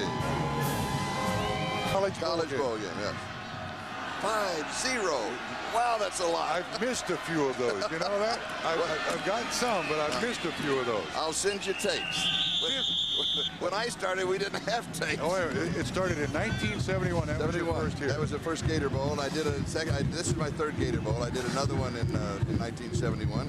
At the this one was at the beginning of the year. The other was at the end of the year. But at that time, we had NBC did a lot of bowl games, and they were all and they were December the 25th. We did them on on Christmas morning, on New Year's Day. You had Hula Bowl in January, Sun Bowl. All you had to be gone from December 1 to January 30 doing all these. Sure, my banker loved it.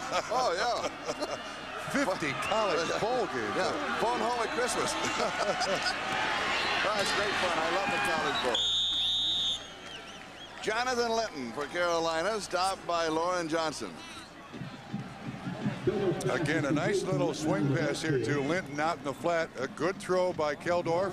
Excellent catch for Linton with that knee problem. He's shown himself very well there. 65 yards rushing, 45 yards receiving, and a score. A very good utility back.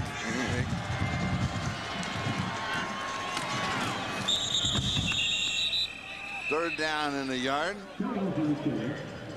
This is about the only area that Carolina has struggled, and that is being on third down. Well, and they have the first down. Yeah, look at the smile on Keldorf's face. Now, he was on the sideline last year, and we talked to him yesterday. I said, the only thing missing in you is starts. This, again, just his 18th start at North Carolina. Most college quarterbacks would like to have 30 or 35 for the pros to get a real good look at it. He's only got 18. Here's Linton, starts inside, stops, nice move to the outside, picks up a couple of yards. Jonathan Linton, well, Keldorf's making up for lost time today, and he's really looked good. Yeah, it's a money game for him. Yeah. To his knowledge, he has not gotten an invitation to the NFL Combine. Well, if he doesn't have one, he's going to get one tomorrow. Yeah, maybe so. But, I mean, that invitation to the NFL Combine that's the magic letter. We want to look at you closely, measure you, time you. You're on the list. You're on the list. You're on the list. And it's so important. 99.9% of it make it to the NFL.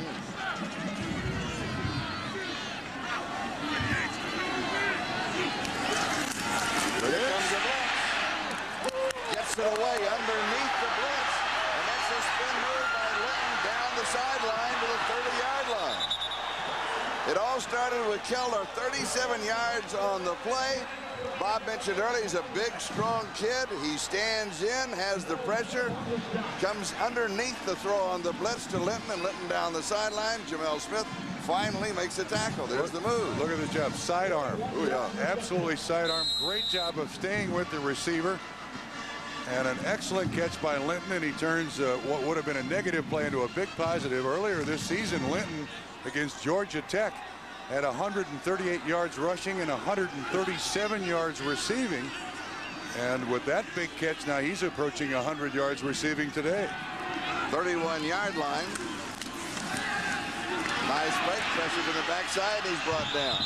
He showed something else there. That is his strength. He's brought down, but he doesn't lose the football, and he controls himself. He's a big, strong kid. Looked like it was Corey Moore, number 56, from the backside. right here who gets around the offensive tackle, and you're looking at it, he does hang on to the football. Of course, that's good fundamentals. You see a lot of quarterbacks, the ball in their hand and the other hand not there. Kildorff has both hands on the ball, so he can absorb the hit and hang on. Third sack of the day, but they've not gotten the ball away from it. Second down and 13 now at the 34-yard line.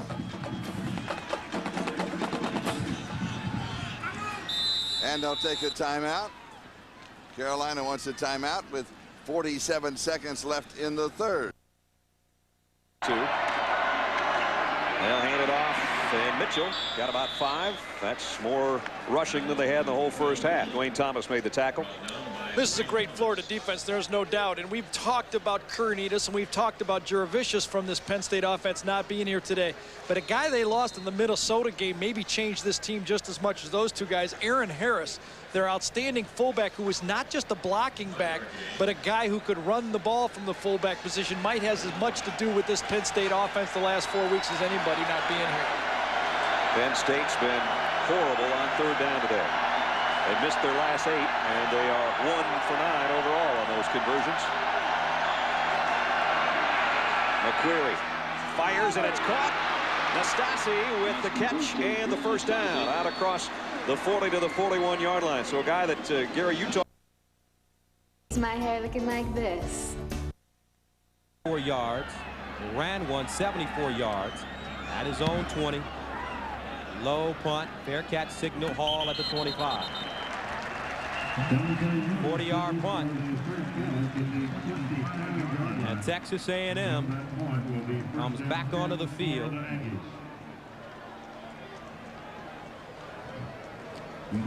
Don't forget, coming up on the College Football Today halftime report, Jim Nance, Craig James, and Lou Holtz, 2 people extremely familiar with the Cotton Bowl. Craig at SMU and Lou Holtz coaching in a number of Cotton Bowls.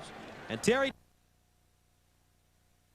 UCLA team will have first half scores, analysis, and they will get you caught up on all the bowl scores and highlights. The pitch, Sir Parker trying to cut it back and over the 25. Great fun. So your connection with Toyota goes back a lot longer than we thought. 1970. Oh yes, and it continues with it now. It's great. Oh my goodness.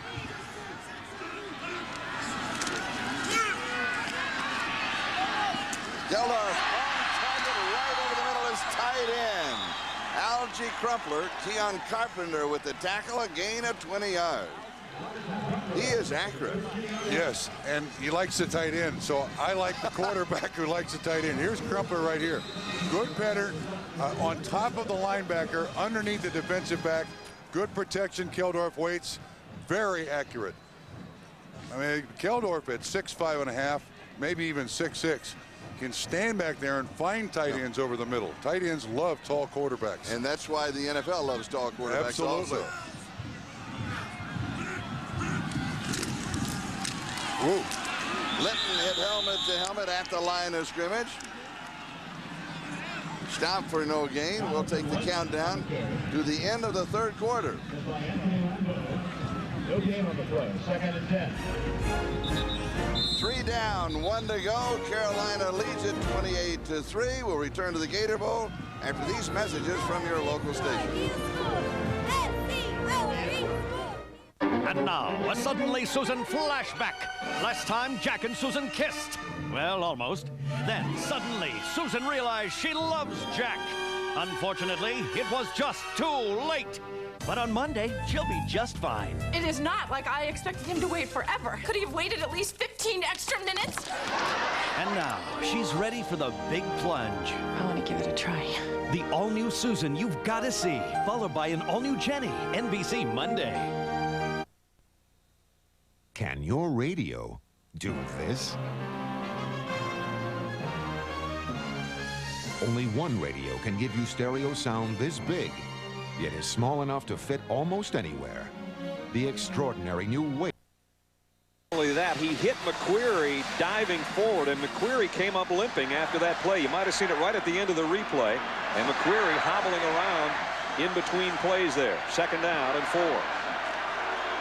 Eberle, this time the penetration gets to him. He's trying to bounce away, and he bounces all the way back to about the 36-yard line is where they're going to stop the negative progress, if you will, by Florida's defense, and great penetration again. Willie Coens, Johnny Rutledge, those guys just steamrolling in that side.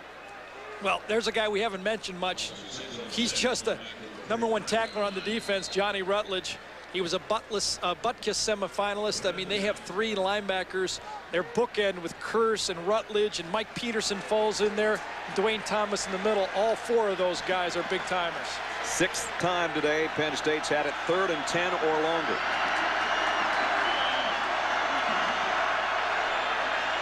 McQueary steps up in the pocket, has some time, a lot of time.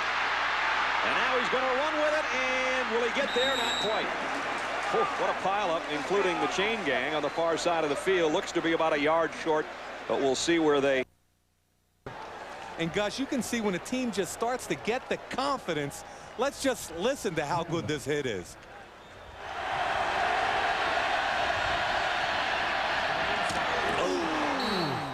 God, as a former defensive back, I just love that. You pray to get that opportunity every game. Danny Farmer hazed and unable to hold on. Here's McNown again, 33 seconds to go. In trouble, staying on his feet, looking down the field. Farmer once again nowhere to go. This time. You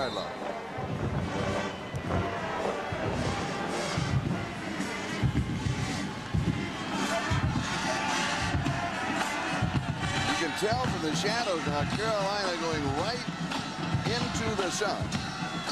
It'll be easier to throw to the quarterback's left, which he does successfully, than his right. And Octavius Barnes has his 2nd touchdown of the ballgame. What a throw. Yeah. Woo. Look at the smile on Keldorf's face. 14 yards, touchdown. 3 catches, 2 scores for Octavius Barnes today. Not a bad percentage. Keldorf threw that perfectly. The defensive back had no chance to knock that ball away. None.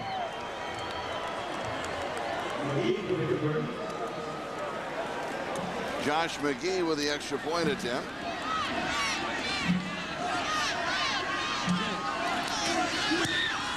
It is good.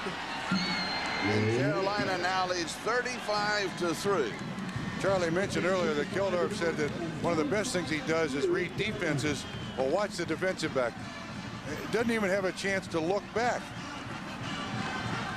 It's Prelo. Again, he comes on the inside. The ball is thrown perfectly. Prelo 20, not even looking.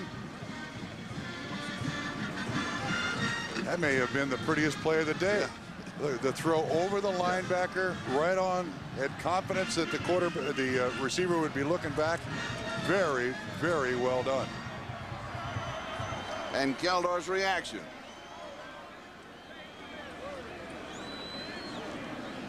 We mentioned earlier that Carolina a bit of a slow starter. Now this is all season long.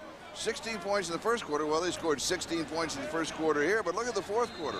By far their best, 109 points all season long. And they started off right here in the fourth quarter. Now, when they got a chance to score a lot, that one took them 5 seconds. So Sean Scales is the deep back on the... Dangerous pass. It's juggled and out of bounds. Oh, man, you don't throw that football. I'm sorry, Gus. I jumped in there. I just got a little nervous. Wow. Danny Farmer unable to hold on to the ball. You can't ever throw the football back across the field like that. If number 30, Brandon Jennings, had his head on a swivel, he could have picked that off and gone about 75 yards. Look at this. His back is to the football. If he turns around, that's an interception. You can't ever throw the football back that far all the way to the sideline unless you're going to expect something bad to happen. 9 seconds to go. 2nd down and 10 from the 22 in the first half of play. UCLA down 16-0. McNown will give it a shot into the end zone, wide open. Oh, man. Touchdown. Horrible job by A&M. Jimmy McElroy scores 22-yarder.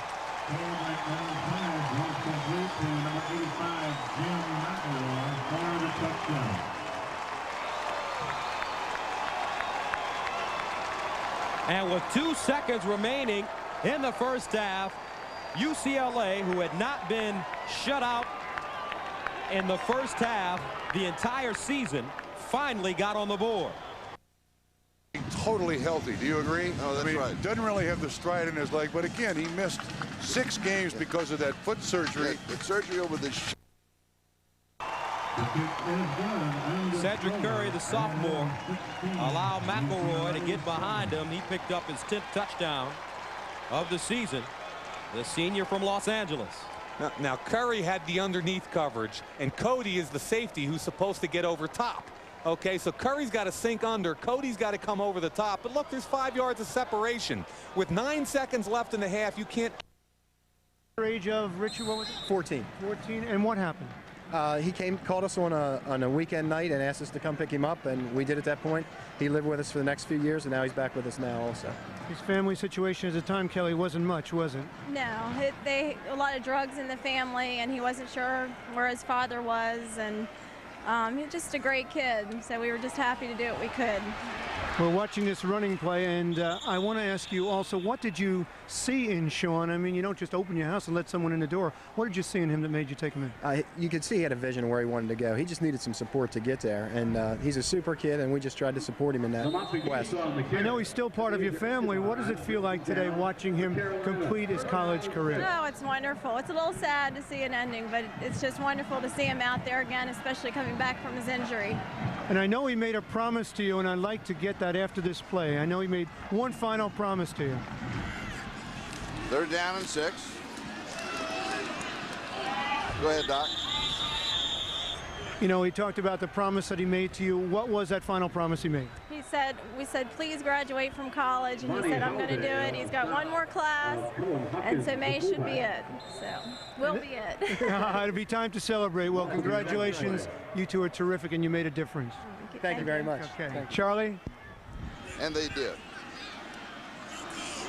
And I tell you something else, Sean Scales will make a difference. Yeah, and I guess that the only way you take the prize is that if the story impresses you, you do it for somebody else. Yeah. Yeah. The blitz coming. The pass is incomplete. Foreman threw it well to Scales. It was going to be Scales' drive if he catches that one. It was 4th down. Carolina holds. Billups was there for the defense. They'll take over on downs. Here's another look. And he's looking right back into the sun, Charlie. You mentioned earlier. All right, guys, back up to you. All right, Mike, that's the end of the first half with the score.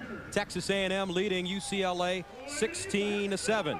Jim Nantz, Craig James, Lou Holtz, and Terry Donahue will be along with College Football Today right after this word from your local station.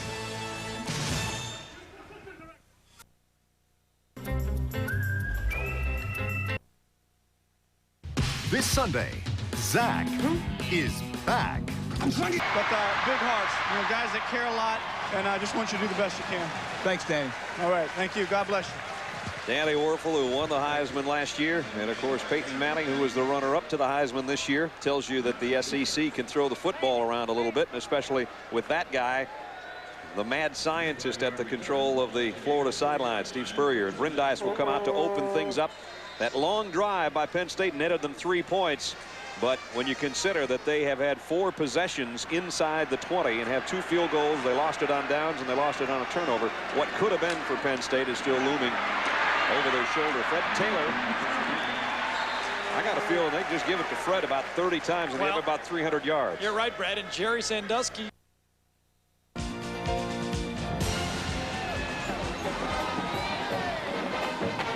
Welcome back to the Toyota Gator Bowl.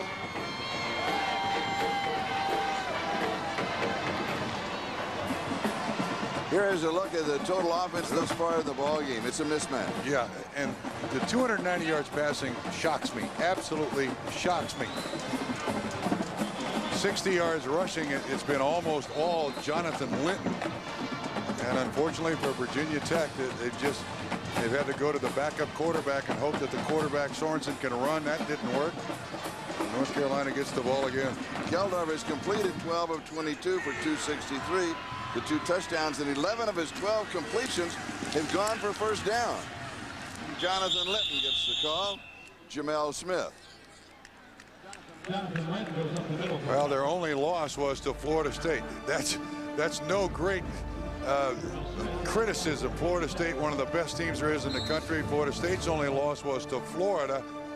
You can see that's when Oscar Davenport got hurt. These two teams are on par. I mean, they're close. And North Carolina is trying to approach Florida State because Florida State dominates their conference so much. Little swing of the right flat is complete. You notice that score. Florida State scored 20 points. Now, no team has scored more than 20 points against this defense. Now, here's the AP top 10. Now, here sits North Carolina at 10-1. Here sits Florida State at 10-1. There's a lot of very, very good teams here, but Charlie, I'm still of the opinion that we are looking at the best total defense in college football. I agree. I agree. Carolina has the complete package. 3rd and 10 of the 32.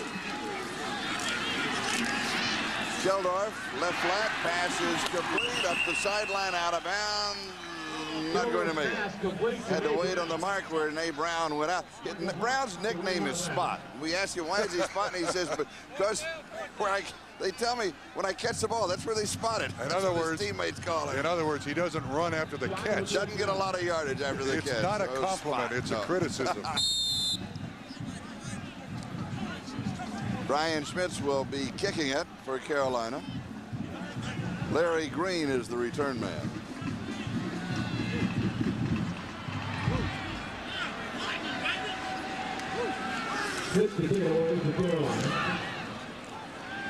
Wobbly kick pulled into the 19-yard line. Step to left, goes back right, and returns near the 30-yard line.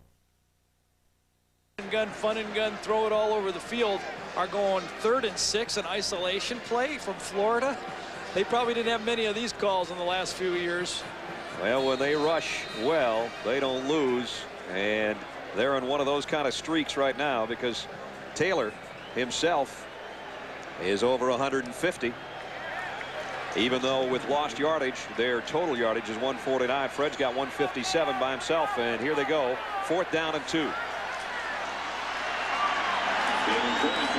2 tight ends. And now they drop back into a shotgun, and they were going to try to draw Penn State offside. It didn't work. And that wouldn't have counted, I don't think, anyone had it even drawn off Penn State, because that was a play to deceive the defense. Is your dandruff sending his team in the country? If he didn't play for Washington State, they might have won 5 or 6 games this year. He finished 3rd in the Heisman balloting. Woodson wins it. He's probably out today to prove that he should have won it. Yeah, well, when you talk about Woodson, that's the way most of the country is Woodson. But there are also 3 other defensive backs who made all Big Ten for the University of Michigan. You know, there's some people that don't get as much credit as what they truly deserve. But I think the Heisman will be a distraction for the University of Michigan and for Woodson. By the same token, I think it'll be a plus for Tennessee, because I should believe the Tennessee players are upset that Peyton Manning was snubbed for the Heisman, and they're going to rally around him. Yeah, I tell you, a guy that really is going to rally around and play a good ball game is Ryan Leaf, and I think it's very important for Washington State, the coaching staff, and for the great quarterback to be very aware of the first series or two as to how Michigan's going to play them. They really can't look on film right now and say, hey, well, Michigan's played a team like us that throws the ball like we do, that's sophisticated like we are, so they really don't know how Michigan's going to come out and try to defend them. Ryan Leaf, first series or two, don't make a mistake. Hand the ball off some, see how they're going to cover you in passes, and then work it for the second quarter on. All right, coming up, I'll look at the man who gives balance to Tennessee's offense, the Volunteers freshman running back Jamal Lewis, when College Football Today continues after this.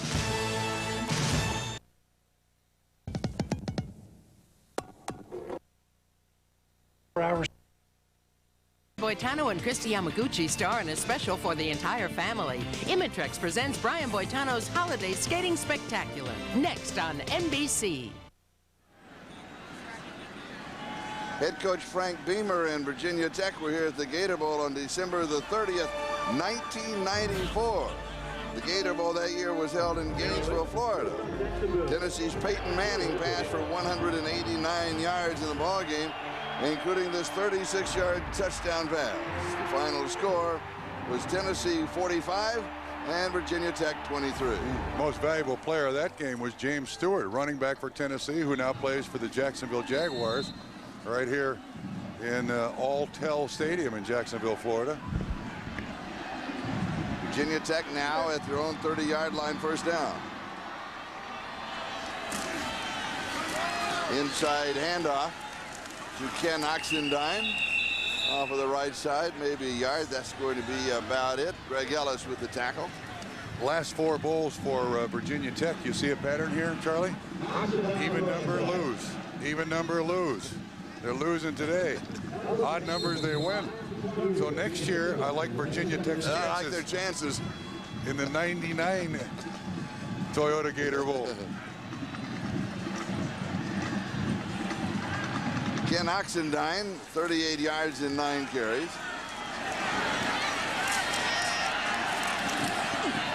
Sorensen.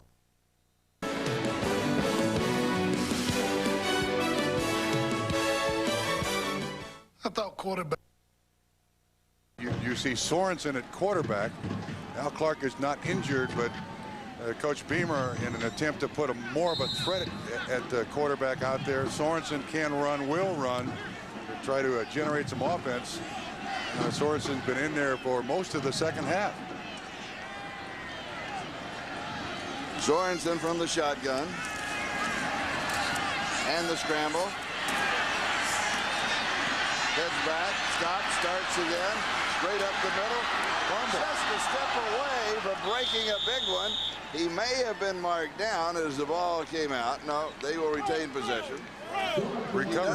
Derek Smith was there, but he does add some excitement, doesn't he? Kind of looks like Fran Tarkenton here, doesn't he? He's not going to give up on the play. With the to run it, chasing him all over the field in the 4th quarter.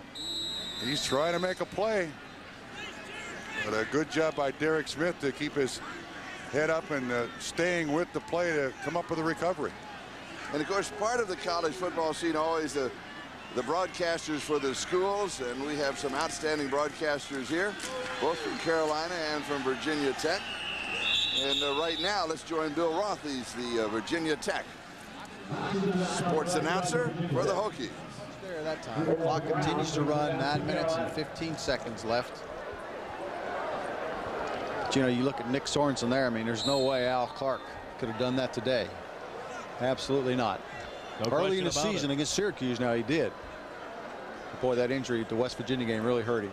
Well, he had a courageous season nonetheless.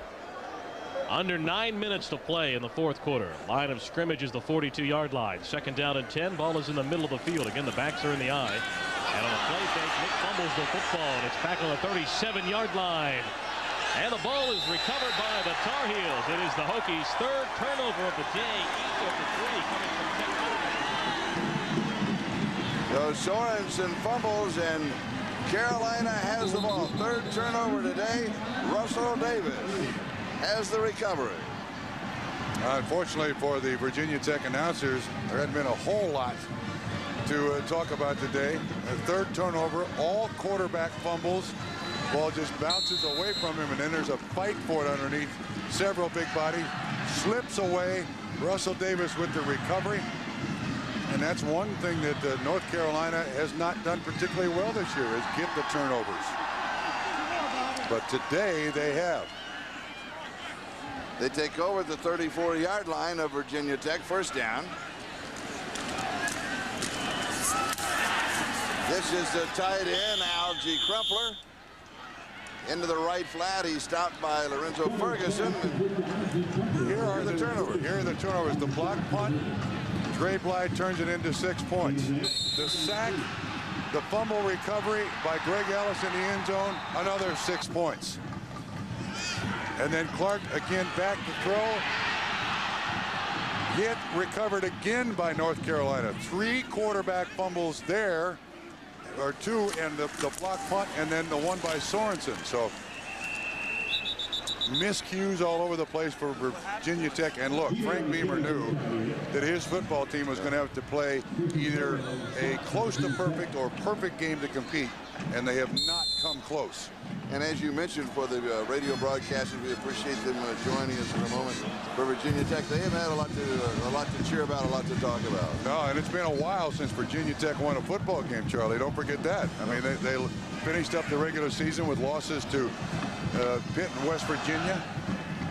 So after a 4-0 start, and to be short end of a 35-3 score now, the season has changed dramatically for Virginia Tech. Keldorf calls a timeout for Carolina. Back in a moment. And McQuarrie leveled after he let go of that football. We talked about how tough it is to dink and dunk. It looks really simple from the stands or on TV. Scioli's going to come out here and go out about 5 yards. Cuncho Brown is going to go out to the outside. There's the seam right there. But look, the ball is just slightly thrown behind. The receiver doesn't have much time to turn around and make the adjustment. When the hit comes, the ball pops loose. That's why those guys that can throw short, guys like Joe Montana, make it look so easy, but it is so difficult. Third down and long. McQuarrie sets up quickly and throws complete, but it is about a yard short of the first down. He had to go down to his knee to make the catch. That's the first one Pettigrew's caught today, and he caught it in front of the first down marker. And Frank Ganner and Joe Paterno are all over Pettigrew. Look at you. Look at Joe. Go past the down marker. What are you thinking? Made a nice catch, but with third down pass at 3rd and 10 to get 9 doesn't do much. Jaquez Green with a fair catch on the punt back at the 24-yard line. So again, a wasted opportunity. Red-hot Joe Paterno, his team, though, still in the game. You can apply over the phone.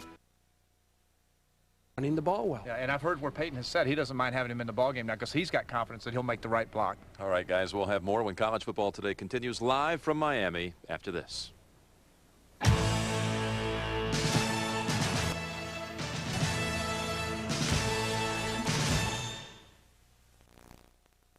And when it comes to your hair, you have the right to choose Pantene Pro V. The Pro Vitamin formula gets in there.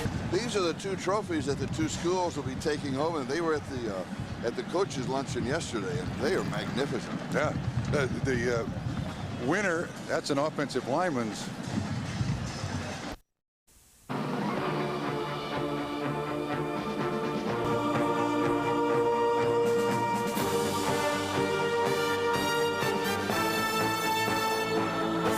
A special presentation of HBO Sports, the network of champions.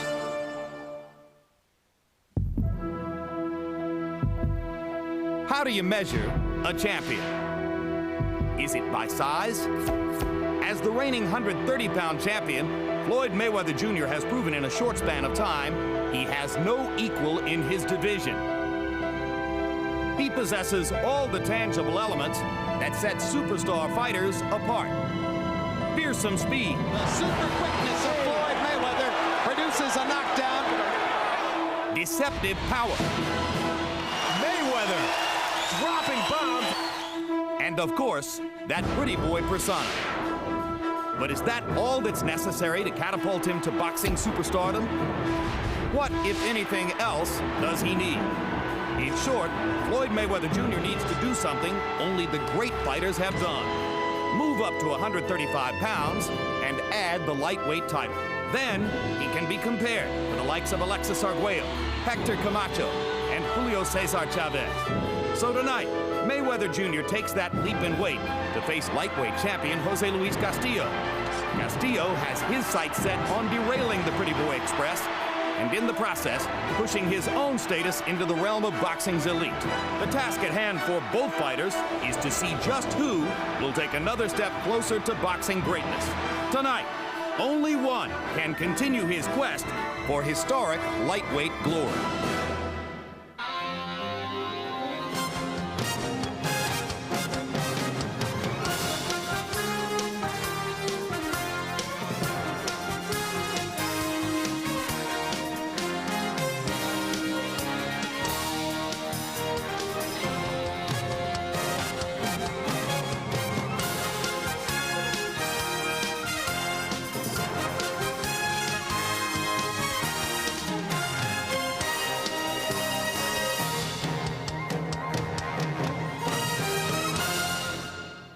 Welcome back to HBO's World Championship Boxing.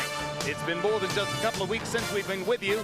Good to be back here in Las Vegas for what promises to be an interesting pair of lightweight fights. First up, former champion Stevie Johnston takes on former featherweight titleist Alejandro Gonzalez.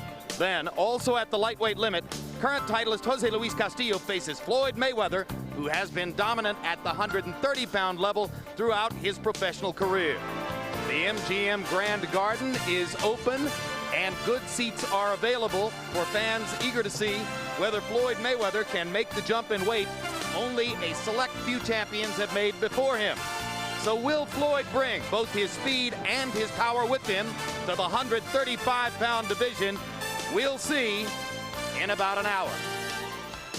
Welcome back, everybody, to World Championship Boxing. I'm Jim Lampley. We welcome you to this edition, which features two separate stories in the lightweight division. A little bit later on, we'll see Floyd Mayweather, acknowledged as far and away the best 130-pound fighter in the world, coming up in weight to try to win the lightweight championship against the acknowledged best lightweight in the world, Jose Luis Castillo. And before that happens, we'll see the man from whom Castillo won his lightweight championship, Stevie Johnston, trying to make it on the comeback trail against another comebacking fighter, Alejandro Cobrita Gonzalez of Mexico 7 years ago. You saw him win the featherweight championship in a memorably violent fight with Kevin Kelly in San Antonio, Texas. Working with me, as always, HBO boxing analyst Larry Merchant. Larry, tonight, both Stevie Johnston of Denver and Floyd Mayweather Jr., who lives here in Las Vegas, will be entering the ring for important fights within just a few weeks of very public, domestic, and legal difficulties. How might they be affected? The only thing we can say for sure, Jim, is that we might need Judge Harold tonight less than Judge Judy. It was just a year ago that Floyd Mayweather was saying that he would beat up the domestically challenged Diego Corrales for all of the battered women out there. Oops. After he was accused of battering the two mothers of his 3 children, Mayweather is now serving a suspended 6-month sentence. Meanwhile, Johnson recently spent a week in jail for lack of payment of child support for the 3 women who have his 4 children. Where is Judge Judy when we need her? Maybe she's buying a ticket out front and will be in shortly. Of course, we've seen good fighters many times put aside their out-of-the-ring difficulties and come through in the ring. For more on that, we turn to 2-time heavyweight champion and World Championship boxing expert commentator George Foreman. George, you heard Larry talk about how Stevie Johnston saw his training for this fight interrupted by a brief jail sentence. He spent 7 days in jail. About clear, chilly night outside, boxing fans inside waiting to see Floyd Mayweather as he attempts to make the transition from 130-pound champion to lightweight title holder in one night. He's facing 135-pound champion Jose Luis Castillo in a lightweight title fight scheduled for 12 rounds. Seems to us it has become an increasingly frequent topic here on our telecast. It's always been there, of course. We're talking about the difficulties that befall the hands of boxers, especially the fists of hard punchers. The subject is germane tonight because hand problems threaten the career of Floyd Mayweather Jr., and a hand problem caused the postponement of the fight we had expected to bring you 2 weeks from now between Oscar De La Hoya and Fernando Vargas. Why do fighters hurt their hands so much? What can be done to prevent it? Here's more. Titleist Floyd Mayweather, there was no mandatory situation involved. It would appear that he took the fight largely for the price. So is it fair to say that Castillo is in effect selling his championship here? For a veteran especially, if the price is right, take the fight. Castillo is making multiples of any purse he's ever made before tonight. Multiples, if more than he could make for fighting anyone else, or even any 3 or 4 anyone else's. So he's made a calculated economic decision to put his championship in extreme jeopardy. But there's also an opportunity for an upset, an opportunity to fight so well that we all want to see him again. It's the right risk at the right time. And you'll see that Castillo may have a couple of advantages as he gets ready to take this risk. We look at the tail of the tape for Floyd Mayweather Jr. against Jose Luis Castillo. and you'll see that Mayweather has a 3-year age advantage at 25. They're equal in height, 2-inch reach advantage for Floyd. They both weighed in within a pound of the 135-pound limit. But look at this. In his very first appearance at this weight level, Mayweather, who had difficulty making 130, enters the ring unofficially at a weight of 138.5. Castillo, who weighed in for his last fight at 150, enters the ring after having weighed in at 134.5 at 147.5 with a 9-pound weight advantage unofficially over Mayweather entering the ring. A word on the scoring from unofficial ringside scorer Harold Letterman. The Jose Luis Castillo-Floyd Mayweather fight is scheduled for 12 rounds using the unified rules of the Association of Boxing Commissions. There is no 3 knockdown rule. Only the referee can stop the fight. In case the cut is caused by an accidental headbutt, we go to the scorecards after 4 rounds have been completed, and you cannot be saved by the bell in any round, including the 12th and final round. Jim. All right, having held the title for a few years now, Floyd Mayweather is accustomed to entering the ring second. Tonight, as the challenger for Castillo's title, he reverses that pattern and enters the ring first. There are only a few thousand people here to see a fighter regarded as one of the best in the world, moving up in weight to fight the biggest, strongest fighter he's ever fought. He blames this on his promoter, Bob Arum. He's feuding with Arum again.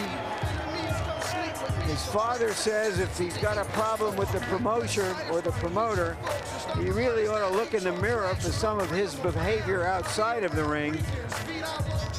Arum says all of this dates back a while to when he was fighting at the same time as Britney Spears was performing in this very same room, and they had a huge sign outside.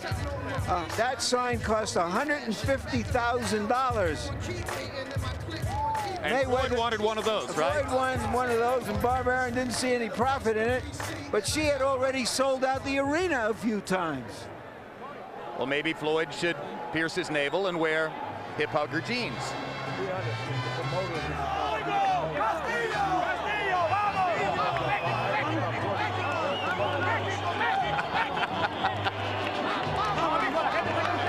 And here's Jose Luis Castillo, who once fought as a featherweight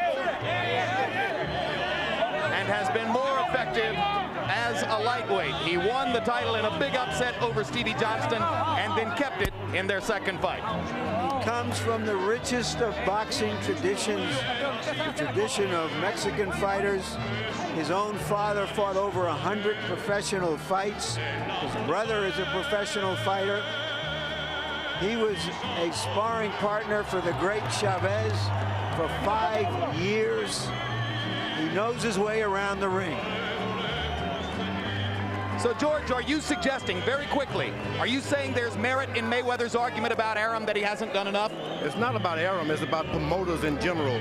You take on the opportunity to promote a guy, it's up to you to make his name a household name, not the fighter at all. He's trusting you with that. All right. To see if Floyd Mayweather can take another step toward becoming a household name, let's go to ring announcer Michael Buffer. Ladies and gentlemen, from the MGM Grand, the city of entertainment here in Las Vegas, Nevada, Mr. Bob Arum and his Top Rank Incorporated is proud to present Clash of Champions. 12 rounds of boxing for the WBC Lightweight Championship of the World. Brought to you in association with the King of Beers, Budweiser, and sanctioned by the Nevada State Athletic Commission, Chairman Dr. Luther Mack, and the World Boxing Council, President Jose Suleiman. The 3 judges assigned to ringside scoring this bout on the 10-point system are from Bangkok, Thailand, Anek Hongtongkam, from Northants, England, John Keane, and from Las Vegas, Nevada, USA, Jerry Roth. And when the bell rings, your referee in charge of the action, also from Las Vegas, Victor Draculich. And now, ladies and gentlemen, for the fans in attendance here at the MGM Grand of Las Vegas and the millions watching around the world, let's get ready to rumble!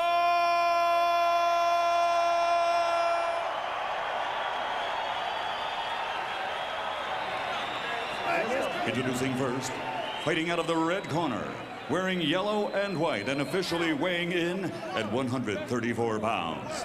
His professional record is a perfect one, consisting of 27 bouts, 27 victories, including 20 knockouts and a world title, along with recognition as pound for pound, one of the very best fighters in the world today. From Grand Rapids, Michigan, tonight the challenger, he's the reigning super featherweight world champion, Pretty Boy, Floyd Mayweather.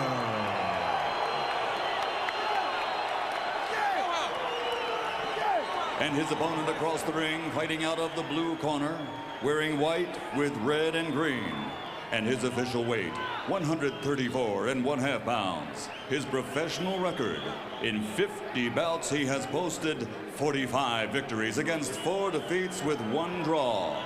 His explosive power has been displayed many times, as 41 of his victories have come by knockout. Originally from Emale, Sonora, now living and fighting out of Mexicali, Baja California, Mexico, presenting the reigning and defending WBC lightweight champion of the world, Jose Luis Temible Castillo.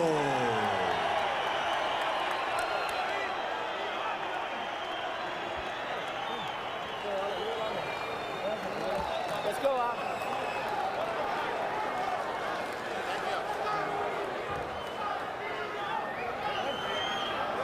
Chief seconds only. Chief seconds only. Chief seconds only. All right, gentlemen. This is the WBC lightweight title. You received your instructions in the dressing room. Again, I want to caution you. Any punches below this point are going to be deemed low. Any punches below this point are going to be deemed low. With that, are there any questions? Any questions, Chief Seconds? All right, remember, obey my commands. Protect yourselves at all times. Keep them punches up. We'll be watching it. Keep them up. Okay. Touch them up. Elect to both of you. Inside the ropes, Floyd Mayweather Jr. is brilliant. He has been especially dominant in his big fights against Gennaro Hernandez, Diego Corrales, and others. The only question here tonight is whether that 9-pound advantage coming into the ring that Castillo has will be meaningful. You make a great point about Mayweather's big fights. Dominated Gennaro Hernandez en route to an 8th-round TKO. Knocked out Angel Manfredi in the 2nd round. And completely dominated Corrales in a fight that many predicted he would lose, knocking him down 6 times en route to the TKO victory. The good thing about Mayweather, he's been a gym rat all his life. He's had to get in and box with middleweights, light heavyweights, and the whole deal. So he fights better at a disadvantage. You think his quickness is really so much of an advantage that the 9 pounds doesn't mean that much? I don't know about his quickness, but the 9 pounds doesn't mean anything. This guy's been around the gym a long time, and his dad's family's put him in the ring with any fighter. But if he can find some reason to just go into himself and rally, he can fight. Sometimes the weight advantage could be just that. Here in the first minute of the fight, Mayweather establishes his superiority in hand speed. No surprise there. Blindingly fast combinations when he gets going. Castillo will hope to find a way to get inside and land something big. Probably an uppercut against Floyd. There you have Floyd diving in with those leaping hooks. This is the way you hurt your hand. You got to stay right with the basics if you want to protect your hand.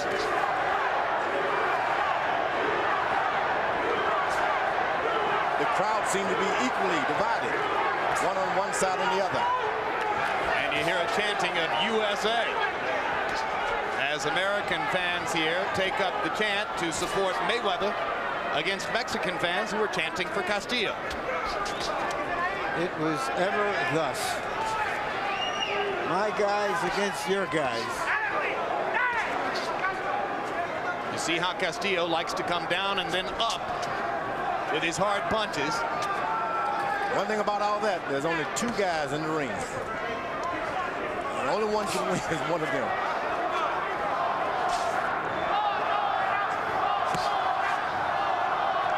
Mayweather just can't seem to figure out. He's supposed to have a disadvantage, but he's having to be the aggressor. Does not like being the aggressor, Mayweather. You wonder why he has taken this tack. Maybe he just wants to keep Castillo on his heels so that he just doesn't come at him in waves. Castillo's not interested in being the aggressor at this point. Takes one step forward and stays right there. Perhaps hoping to counter Mayweather with an uppercut as he comes in. Exactly. Looking to counter himself. But as you pointed out in the last fight, George, this idea of countering the counterpuncher can be a fool's paradise. No, don't do that. You just jump on him. Some blood coming out of Castillo's nose. From a left hand by Mayweather. And another one by Floyd to punctuate the first round. As we go to the corner of Jose Luis Castillo, where they speak Spanish. Mayweather made a comment in the corner about his left shoulder. We'll see if it is something wrong with it. He seems to be rotating it, try to keep it loose. Massage my left shoulder, he said. That's not a good sign. Jose Luis Castillo threw only 27 punches in the first round and landed only 3. So even though Floyd Mayweather wasn't terribly active, throwing only 39 punches, he had the edge, and there he knocks Castillo down, but Vic Drakulic rules it a slip because Mayweather's foot was on Castillo's foot. I couldn't tell exactly what happened there. The appearance was that Castillo, in jumping back, tripped over his feet.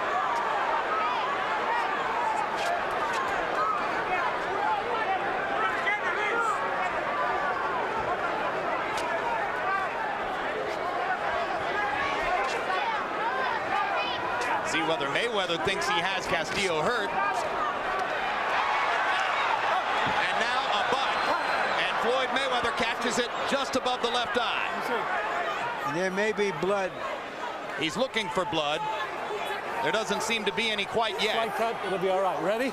Slight cut, it'll be all right, says Drakulic. You heard it there. I guess it's important that he said it was a cut and it was a butt. That's how you change things with a boxer.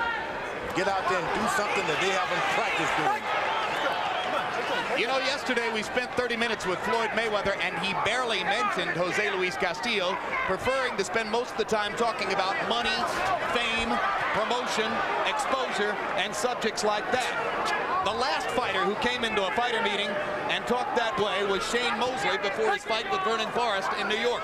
And in the second round of that fight, Mosley was cut over the eye when he was butted by Forrest. So we have a couple of strange coincidences already, which may or may not mean anything. Mayweather started switch hitting. He turned from southpaw, then again. When you start doing those things, you're setting yourself up for a butt.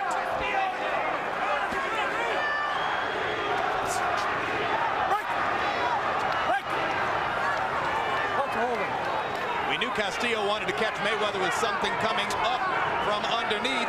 Just thought it might be an uppercut instead of a butt.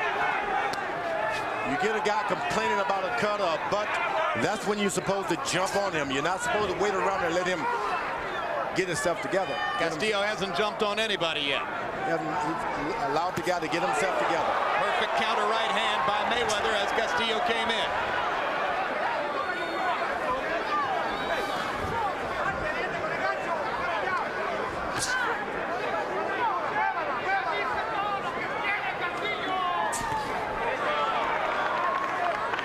Mayweather.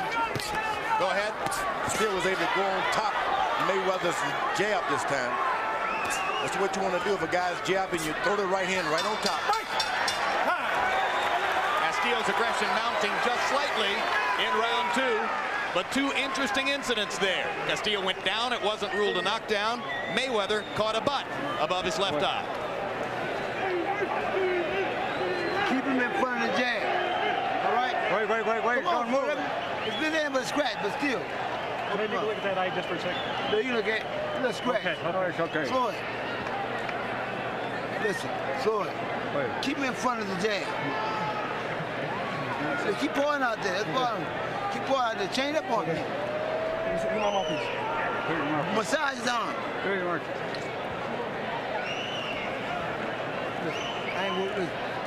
Still back. Keep training. Here is the slip.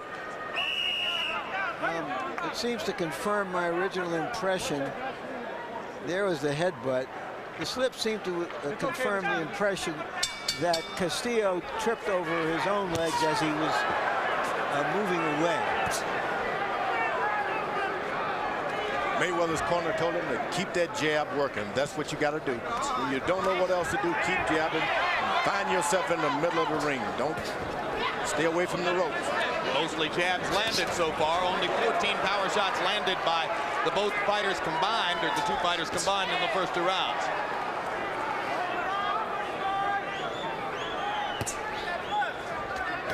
And you heard Roger Mayweather say, keep him in front of a jab. Mayweather jabbing to the body now. Which is brave considering he just got butted. In the jab, you got to put your head down, and that's when those guys can really get you. Okay, keep it clean.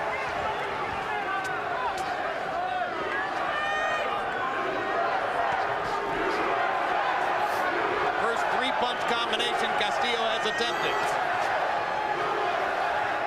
Mayweather mostly one punch at a time so far. Back to the body with the jab, which is good. This fight is going to go beyond 7 rounds. Those body punches are really going to count for something.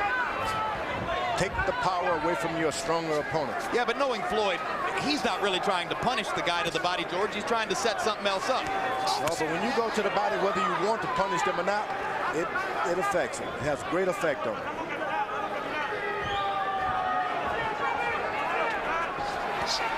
That's why the corner will tell you to go to the body, jab him to the body. I say break, listen. Because the fighters don't like it. Break.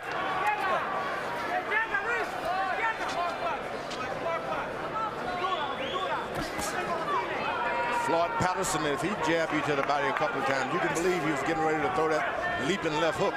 On the rare occasions when Roy Jones uses the jab, it's more often to the body than to the head.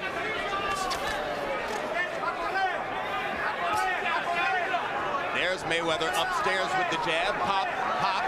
Castillo trying to trap him.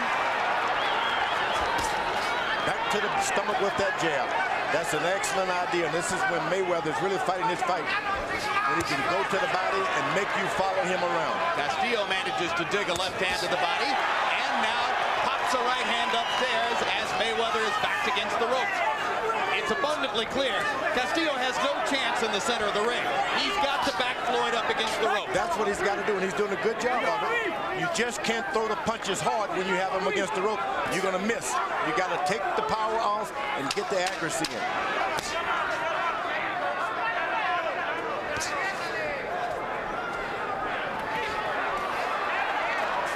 In this round, Castillo gathering effect in forcing Mayweather against the ropes. This Monday, I have the impression that this is much rougher going for Mayweather than he anticipated. Well, he's in with a solid fighter, and you're just not going to be able to hit Castillo with just anything, and that's bothering him. Well, they were under the impression that this was an easy target. His trainer, his uncle, said, look, if you throw a beer bottle into the ring, it's going to hit Castillo somehow. He's not that open. Mayweather's doing the counter right hand, which is good. You make the guy stop and wonder before he throws his left jab. round 4 of a scheduled 12. Harold, how do you have it through 3? Okay, Jim. 2 rounds to 1. 29-28, pretty boy Floyd Mayweather. Jim, in rounds 1 and 2, I thought Floyd easily outboxed him. Jose Luis Castillo didn't do enough. By the way, that knockdown in the second round, extremely questionable. I thought Floyd did throw a left hook, and this guy went down on the end of the hook. But what are you going to do? It's a judgment call by the referee, so it doesn't go as a 10-8 round. In the third round, Jose Luis Castillo did nail Floyd Mayweather when Floyd went up on the ropes. 2 rounds to 1, Mayweather. The lightweight average for punch output would be around 60 punches a round. These guys are throwing between 30 and 40 punches per round. So they are picking their spots very sparingly so far. Now the action begins to heat up just a little bit in round 4. Mayweather seeks to get close, get his right hand right above his chin, and his left hand close to his waist so he can do his thing. He's not been able to do that yet. That's what he's trying to do, get a little close, make his opponent stop throwing shots.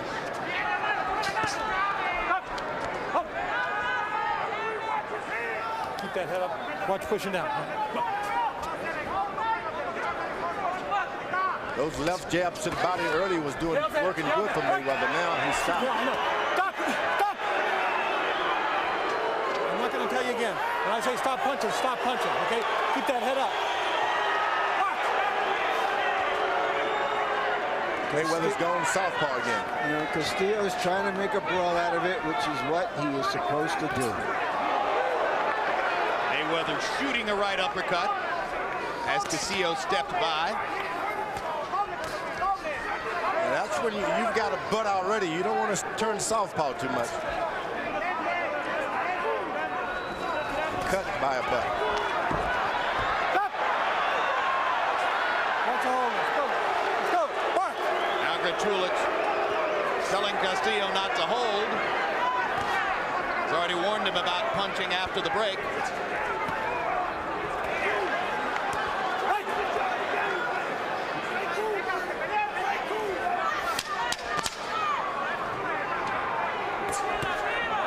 Good uppercut. And in terms of style, a good round for Jose Luis Castillo. As more and more, he lures Mayweather into something messier and more ragged than a boxing match. And I think he's doing a pretty good job of that so far, Larry. Your thoughts? He has. We'll see if he makes it pay off by inflicting enough damage in the next few rounds so that he can do more damage in the later rounds of the fight. He's not scoring enough himself. And that's the point. When you get rough and get all entangled like that, you don't land, you don't get any points in. You got to make certain that you've gotten points in, then you start that. I can't imagine he thinks he's going to win a decision from Floyd Mayweather. I think he's looking for something else. Mayweather's getting sharper and sharper and closer with that right hand.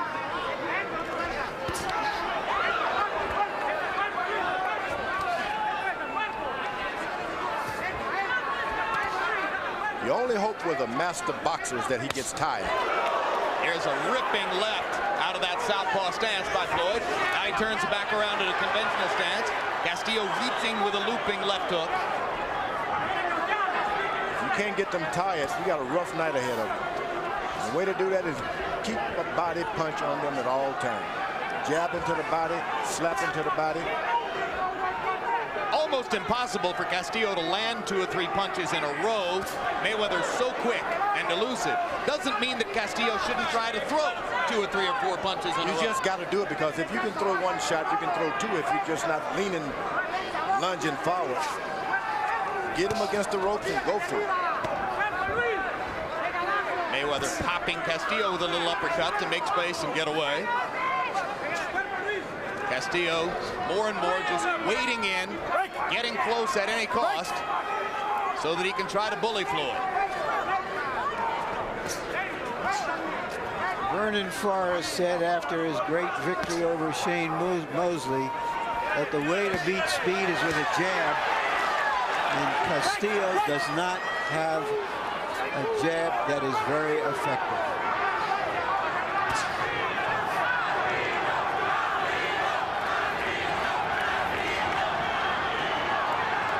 What Forrest did to Mosley, when Vernon talks, we listen. That was quite a show. Hard right hand to the body by Castillo. You see, the body, he moves all he wants, but the body is going to stay right in front of him. Just throw for the body. That's what Castillo should be doing. Throw to the body.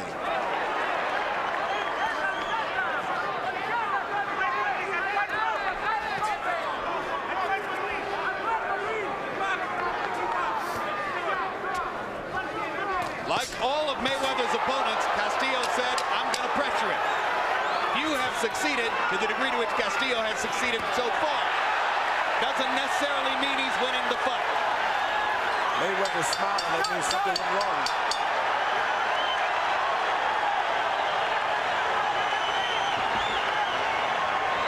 And Mayweather giving dap to Castillo via the glove to try to let him know that he thinks it's fun to have a fight like this. That. Stay right-handed. You beat him easy right-handed. Beating him with conventional style. First CompuBox number to really stick out so far. Power shots in round 5. Castillo 15 out of 30. Mayweather 7 out of 13. And you see that Harold Letterman gave the last round to Castillo. Fight getting closer now as we reach the 6th out of 12.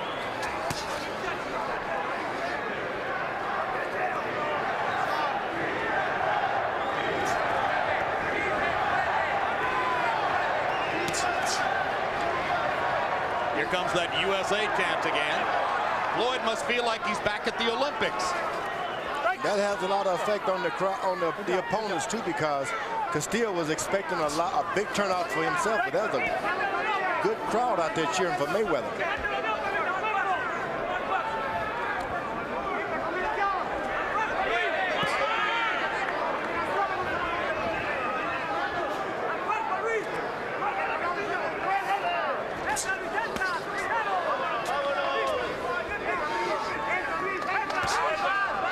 His corner told him to keep the left jab going, burst him up. Keep the left jab on him. He's doing a good job of it now. Little pass. Castillo banging to the body. Mayweather goes down. Jack Coolidge rules no knockdown. Watch out, Mayweather is complaining of low blows. Well, he's got a lot to complain about as Castillo continues to turn this into a barroom brawl. And that's what you got to do if you want to beat Mayweather. Keep this thing at a brawl. You're not going to win a boxing match with Mayweather. You got to push. You got to shove.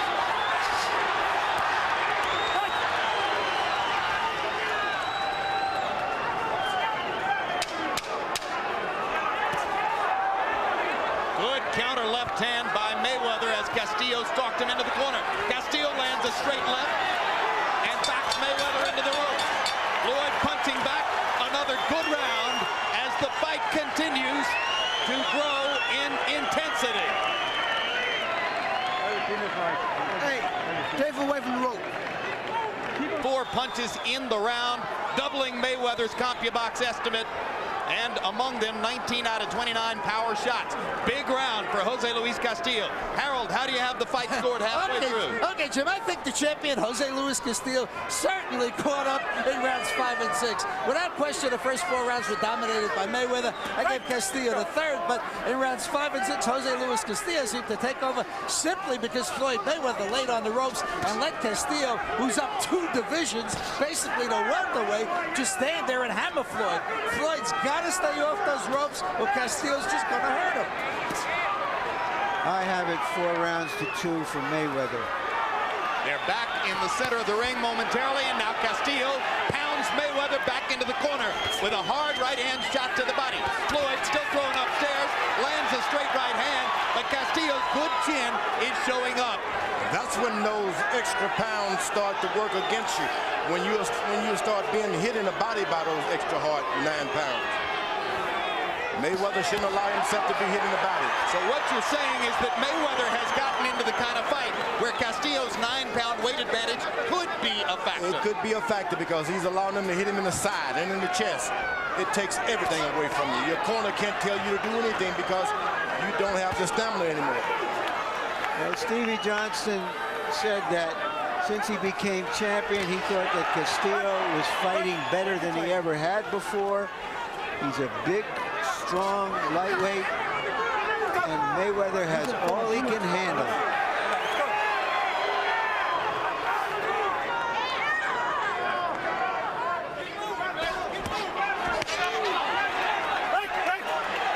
Vivid contrast here in round 7. Jose Luis Castillo throwing virtually virtually every punch to the body. There's one upstairs that misses, but he landed several body shots before that. Floyd Mayweather working exclusively upstairs. What must Floyd do, George, to be sure of keeping the fight in the center of the ring? He's got to keep his jab working constantly. The fight goes to the ropes, turn and run back to the middle of the ring. That's what he's got to do. He just can't slide back because this guy beat you. Right now, hold him and move to the ropes. He's pushing him off, which is no good. Let's go. It's a classic territorial imperative fight. When they're in the center of the ring, Floyd Mayweather has the big advantage. When they get to the ropes, Castillo is increasingly dominant. He knows exactly what to do. Evidently, he's practiced. That's when you're supposed to throw the fastball. Mayweather slides along the ropes. He should go right back to the middle of the ring. Little change up now as Castillo begins to go upstairs. Took hard right hand by Castillo. Now we have a hold on. Another big round for the champion. Floyd Mayweather has nothing to smile about. You had that round all the way. Don't let the motherfucker get no sticky ass shit in there. Time up. All right? How you feel? Yeah. All right. Show me something then. No way.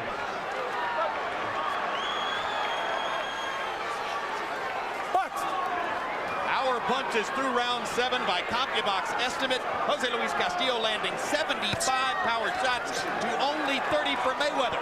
Castillo throwing more than twice as many. 3 body punches in a row by Castillo. Increasingly, it appears if Floyd's going to win the fight, he'll have to do it with his jab. Mayweather's starting to try to exchange power in the middle of the ring. That's where he's got some effect on You know, it's interesting, George, that Mayweather isn't using his jab as much as you would think he would. Why do you think that is? Just doesn't have the confidence. Even when he had a lot of strength in the earlier rounds, he was sparingly using. Just doesn't have the confidence in the left jab. And you got to have confidence. Can't do it if you don't believe in it. Castillo is allowing Mayweather to stay in the middle of the ring. That's not good for him. Now he's starting to pepper Castillo with his jab. He goes along the ropes. He should come right back to the middle, Mayweather. He's fighting with his eyes now. Mayweather's watching his opponent. Watches his hands, his eyes. Larry Merchant mentioned earlier that Jose Luis Castillo spent 5 years as a sparring partner for the great Julio Cesar Chavez. Yesterday, I asked Castillo if he remembered as a teenager watching Chavez's fight with Meldrick Taylor, the classic fight in which Taylor dominated for 9 rounds, and Chavez ultimately caught him with power shots to the body, knocked him out with 2 seconds to go. Castillo smiled and said, "That's exactly the blueprint. I'm just not going to wait until the last 2 seconds." Increasingly, this fight begins to mimic Taylor Chavez as Castillo's body shots slow Mayweather down.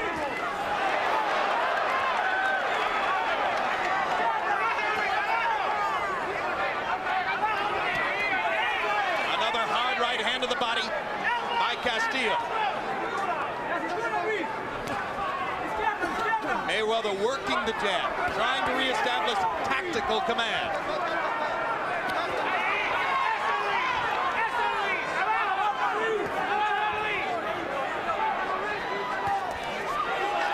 Remember that Floyd Mayweather's 130-pound world championship is not at stake here. So if he were to lose in this bid for the lightweight title, he remains the champion at his perhaps more natural weight class. He's managed to make Castillo slow up a little bit.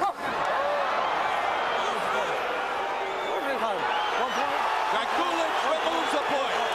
When I say break, you don't throw the last break. Big moment. Big moment in a close fight.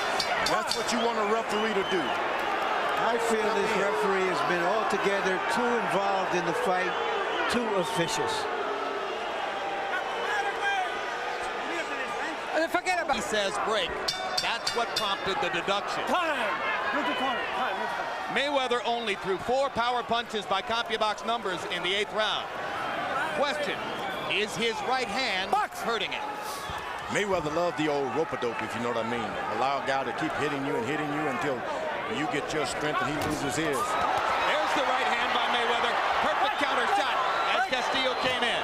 Now, why was the referee in there breaking them up? They had broken themselves up, and they were ready to keep fighting.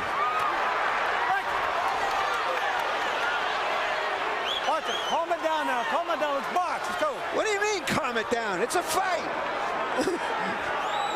Referee's telling two fighters who want to fight to calm it down? He should calm down. Nobody paid to see this referee. I'm with you, Larry. You better be a referee and get those guys managed well, because I can see something brewing here. The referee also. Well, whatever's brewing, George, I want to see it brew over. You end up with a disqualification. Hard body shot by Castillo right on the belt line of Mayweather. Point deduction isn't going to stop Castillo from doing the only thing he can do to win the fight, which is to drive Floyd back into the ropes and keep trying to pound him. Watch all of them. Good job. Mayweather's having a rough time dealing with this strong Castillo. Yeah, and I think he underestimated him. I think they were under the impression this was a guy who would move straight into him and be easy to pop shoot. That's the trouble. He moves his head as he comes in. After using his right hand only sparingly in the 8th, Floyd Mayweather threw 2 big right hands early in this round and has not unleashed it since. And keep in mind that the aggressor throughout primarily has been Castillo. If it's a close fight, that could mean the difference. Mayweather keeps moving along the ropes rather than going to the middle of the ring.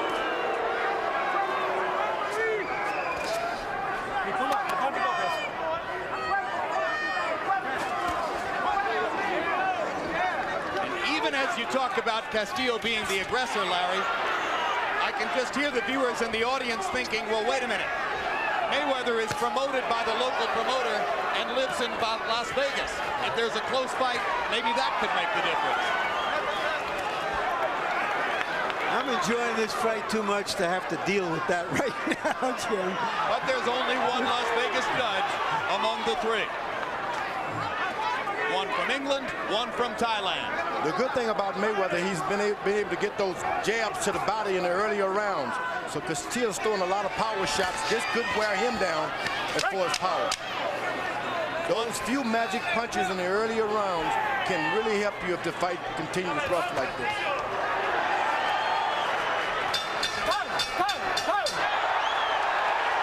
Take a score, take a point, take a point. We should have taken a point from him. He's thinking of it, but he didn't do it. I guess the round was over. You know, every now and then you move it, right? Let's get some water on his head. He's tired. He's tired. You need to work his body. Either generally accepts. That was pretty smart by Mayweather. He came out and met Castillo before he could jump on him. That's smart. 3 rounds of drama upcoming in Floyd Mayweather's so far unbeaten and spectacular career. Harold Letterman, how do you have it scored through 9? You know, Jim, that point that Vic Dracula took away for hitting on a break, I tell you, yes, that could be the difference in this fight. It really could. In any case, 4-4, 1 even. I got it 85 to 85. I got it all even. You know, for 4 rounds, 5, 6, 7, and 8, I was watching Floyd Mayweather fight a desperation fight. It wasn't ring generalship. He was running away, you know, taking shots at Castillo, but Castillo was hammering him. Just the aggressor, as Larry called it, and Castillo was just whacking him with good shots. Pick him up by the ropes and hit him. But in the 10th round, for some crazy reason, Jose Luis Castillo seemed to slow down, just like he is here, and Floyd outpunched him. Mayweather's starting to open up with his right hand now. 1, 2, 1, 2. Yeah, back to throwing the right hand after throwing it so sparingly in the 8th and 9th rounds. Let me tell you, I don't care how tough you are, you can't keep getting hit with good straight hands by Mayweather like that, right hands like that. Mayweather jabbing to the body again, an effective tactic earlier in the fight.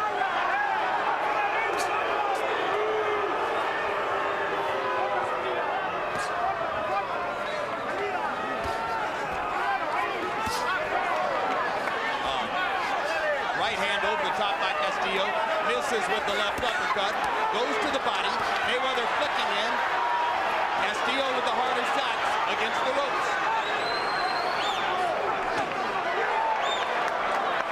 He's walking right into Mayweather's hook. Mayweather's got an excellent left hook.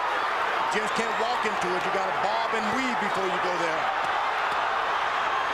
Draculic allows Castillo to pound Mayweather in the back. Now that is strange. That was unbelievable. The referee's gotten confused there.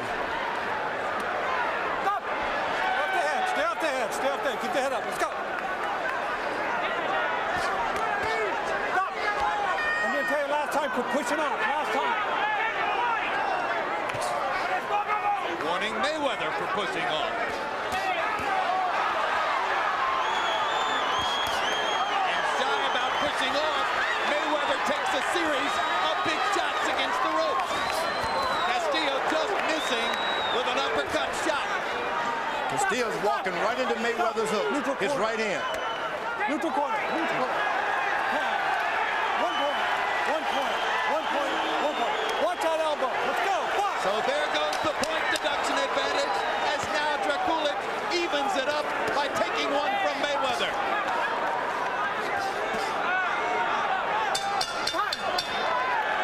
That could be a 10-8 round for the champion. Which would put him ahead on Harold Letterman's card. How you feel? They're told his nephew that he now has to stand and punch and move out against Castillo, which indicates that Roger thinks this is a very close fight, and that Floyd Mayweather Jr. has to land some meaningful punches in the next 2 rounds. Tremendous sense of urgency on Mayweather's face. Castillo got away with a couple of shots below the belt. Power punches in round 10 by CompuBox numbers. Castillo landed 25 to only 8 for Floyd Jr.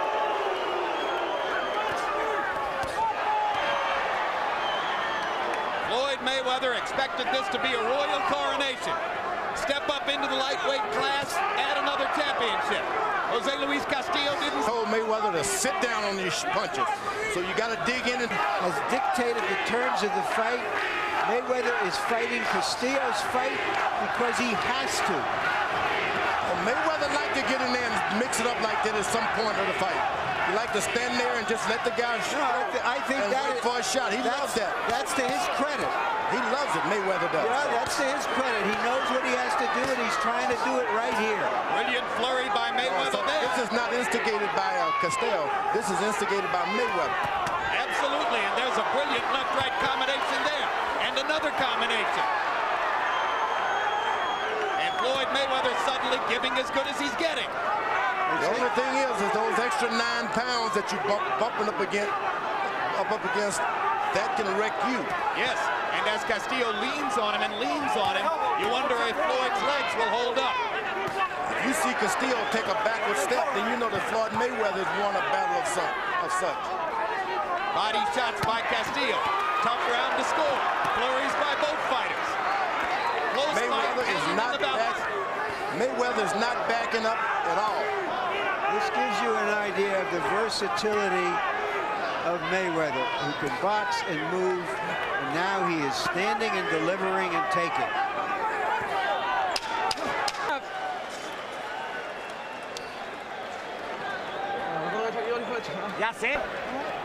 We've seen upsets of Hamed, of Lewis, of Trinidad, of Mosley in the last year. Is this yet another one? CompuBox numbers in round 11. Castillo 35 out of 68. Mayweather 20 out of 50. Hard round to score. Mayweather's punching very effective down the stretch of the round. Harold Letterman, how do you have it coming to 12? Okay, Jim. 105, 102, 6-4, 1 even. Jose Luis Castillo. I think that Floyd Mayweather is just fighting this guy's fight. Jose Luis Castillo, the bigger, harder puncher. I think he's getting the best of Floyd Mayweather. Certainly that round 10, just as he called it, was a 10-8 round when Vic Draculic took the point away from Mayweather for using his elbow. Jose Luis Castillo, 6-4, 1 even. Well, the point makes itself, at least on Harold's scorecard. Mayweather would need a knockout to win. I have it a little closer by 1 round, 1 point. But I have Castillo winning, and he is the champion. A draw. If there were a draw, he would keep his title. It already happened to Castillo once when he got a draw against Stevie Johnston. 2 more low blows for Castillo, and both of them effective, and he gets away with it. Mayweather's leaping in with the strong left hook. Should have done that a little earlier. But this guy can take a punch, Castillo. Yeah, Castillo's chin is Castillo in the fight. Takes a good shot. He's been tested here this fight. He's been able to absorb a lot of left hooks. And land a few. And he's keeping the fight coming. He's not backing up. Castillo showing stamina and strength. He's a champion fighting like the challenger.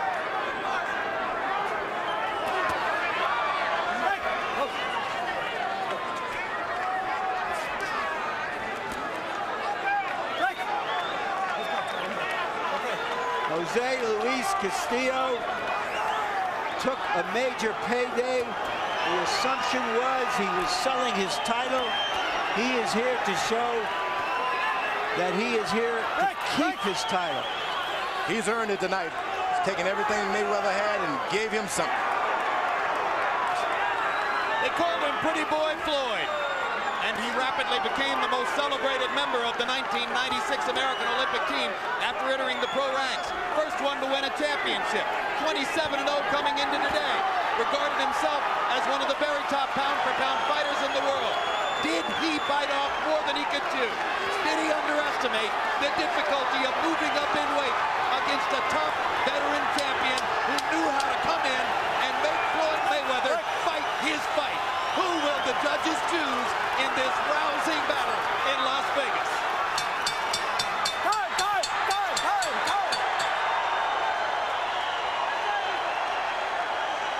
The way it's supposed to be.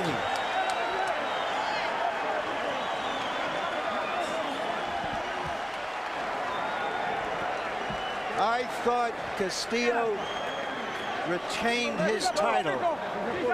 It looked to me like he did enough in the 10th, 11th, and 12th rounds.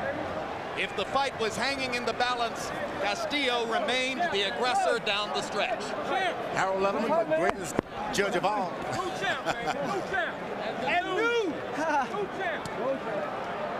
We are just pawns. 2 key junctures late in the fight. Moments provided by referee Vic Drakulich in round 8.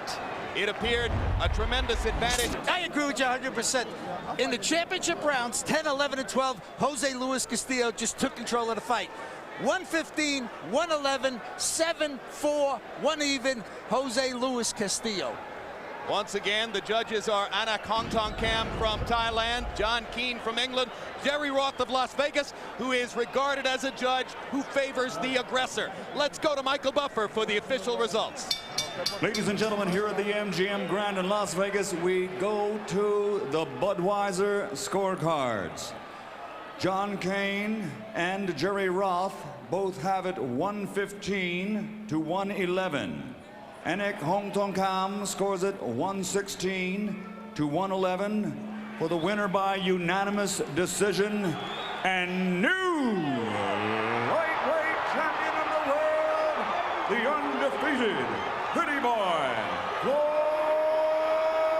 Mayweather.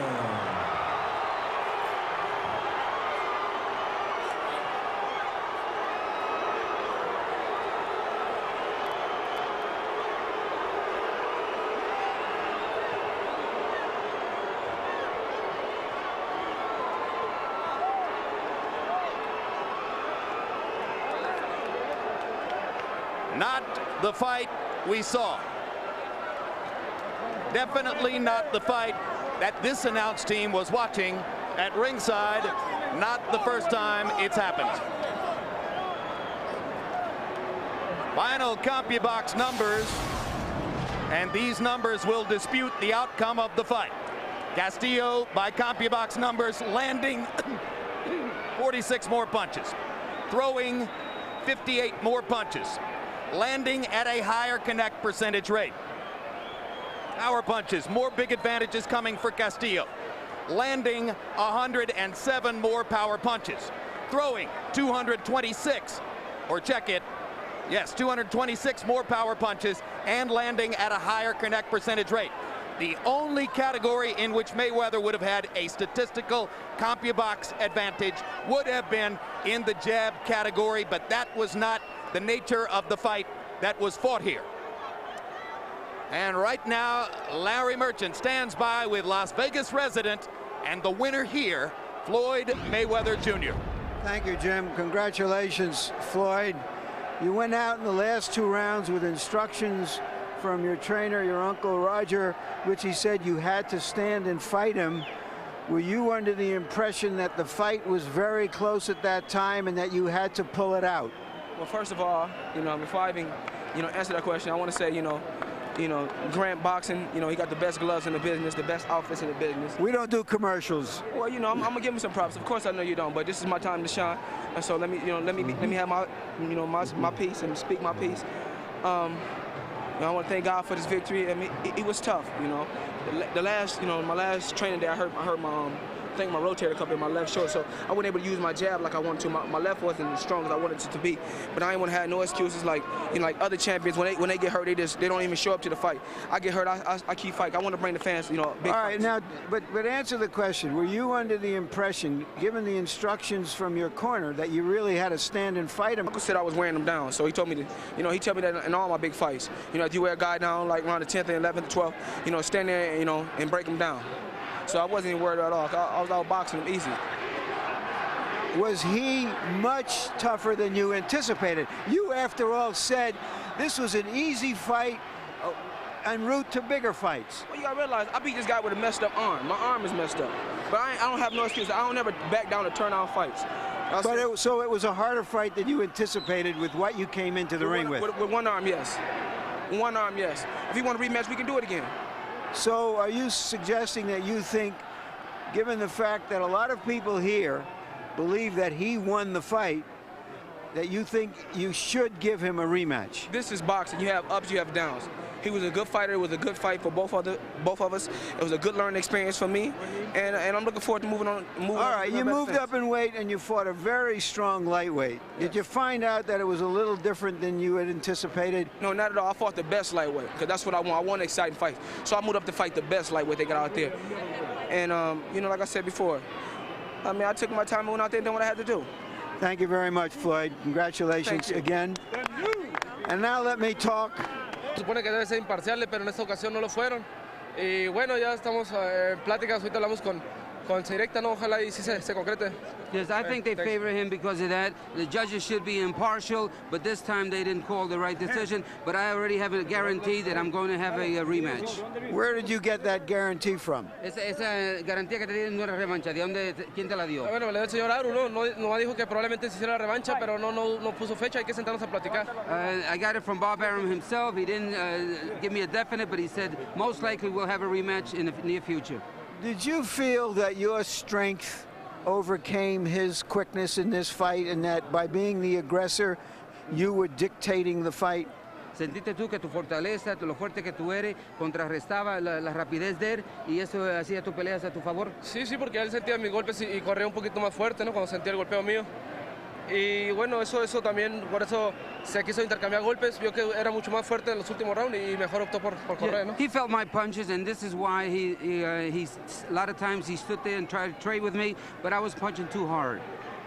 Did he ever hurt you at all? Do you feel you hurt him? ¿En alguna vez te ocasionó algún esto, te hirió, te sentiste algo y sientes tú que lo heriste a él? Yo sí lo herí varias veces, ¿no? Él sí me pegó un gancho que me sofocó poquito, ¿no? Que fue lo único que sentí, fue como en el 10º round. Pero de ahí en fuera no sentí nada. Yeah, at one time with the left hook he hit me and I felt a little bit, but I hurt him a lot more. Thank you for a wonderful fight. Congratulations. Gracias por una buena pelea. Gracias y ojalá y HBO me dé pronto la oportunidad de volver a pelear con ustedes. Estoy agradecido y arriba Empalme. So thank you, and I wish and I hope HBO will give me the opportunity to fight a rematch. Thank you, and back to you, Jim. All right, back at ringside with George Foreman. And George, Floyd Mayweather is a remarkably gifted fighter.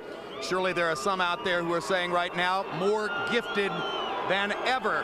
he says it was a learning experience, but do you learn just as much when they call it a win as when they call it a loss? What I do know that for the first time, Floyd Mayweather can sell pay-per-view. If this match is made a rematch, this would have to go pay-per-view. It was an excellent fight. It's hard to give one guy the winner, but this should be a rematch. What you're and saying this should is be pay-per-view. This is the kind of controversy that sells big This the is second what time we around. need. This is what Mayweather really needed in his career. I think the Top Rank better sign this guy for a rematch and let us go on the tour of a pay-per-view. This will sell. I guarantee it. All right. George Foreman says not only give us the rematch, give it to us pay-per-view because the controversy sells. Larry, your thoughts? Well, I don't think there's much controversy. I think most people think that Castillo won. But but that's the controversy. The other guy got the decision. But the house fighter got the decision. Bob Arum, the promoter, went and told Castillo that he will get a rematch because I believe, Arum believes, that Castillo won the fight. Maybe this will make... Arum's seen a fight or two. Yeah. You know, Mayweather wants to be a household name. Let him do a rematch and have more fights like this, and he'll be that. One thing's for sure, among his fans, no doubt sorely disappointed, Jose Luis Castillo is more a household name than ever, despite a loss on his record.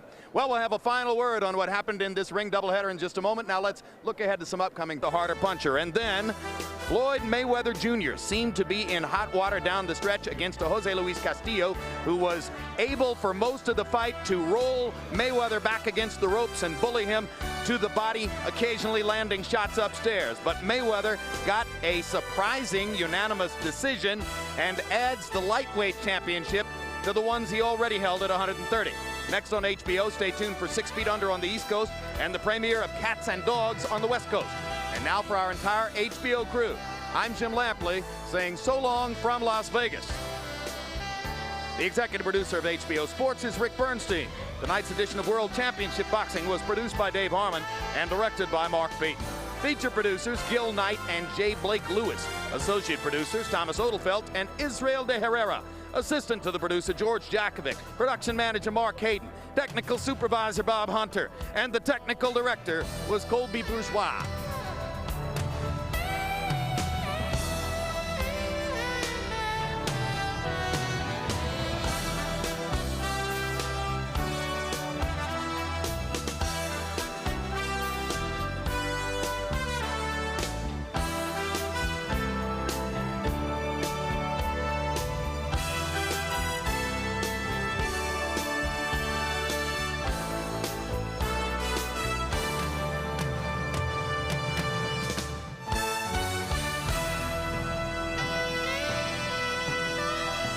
This has been a presentation of HBO Sports, the network of champions. When you're standing at the top, there's only one place to go. Just keep pounding away.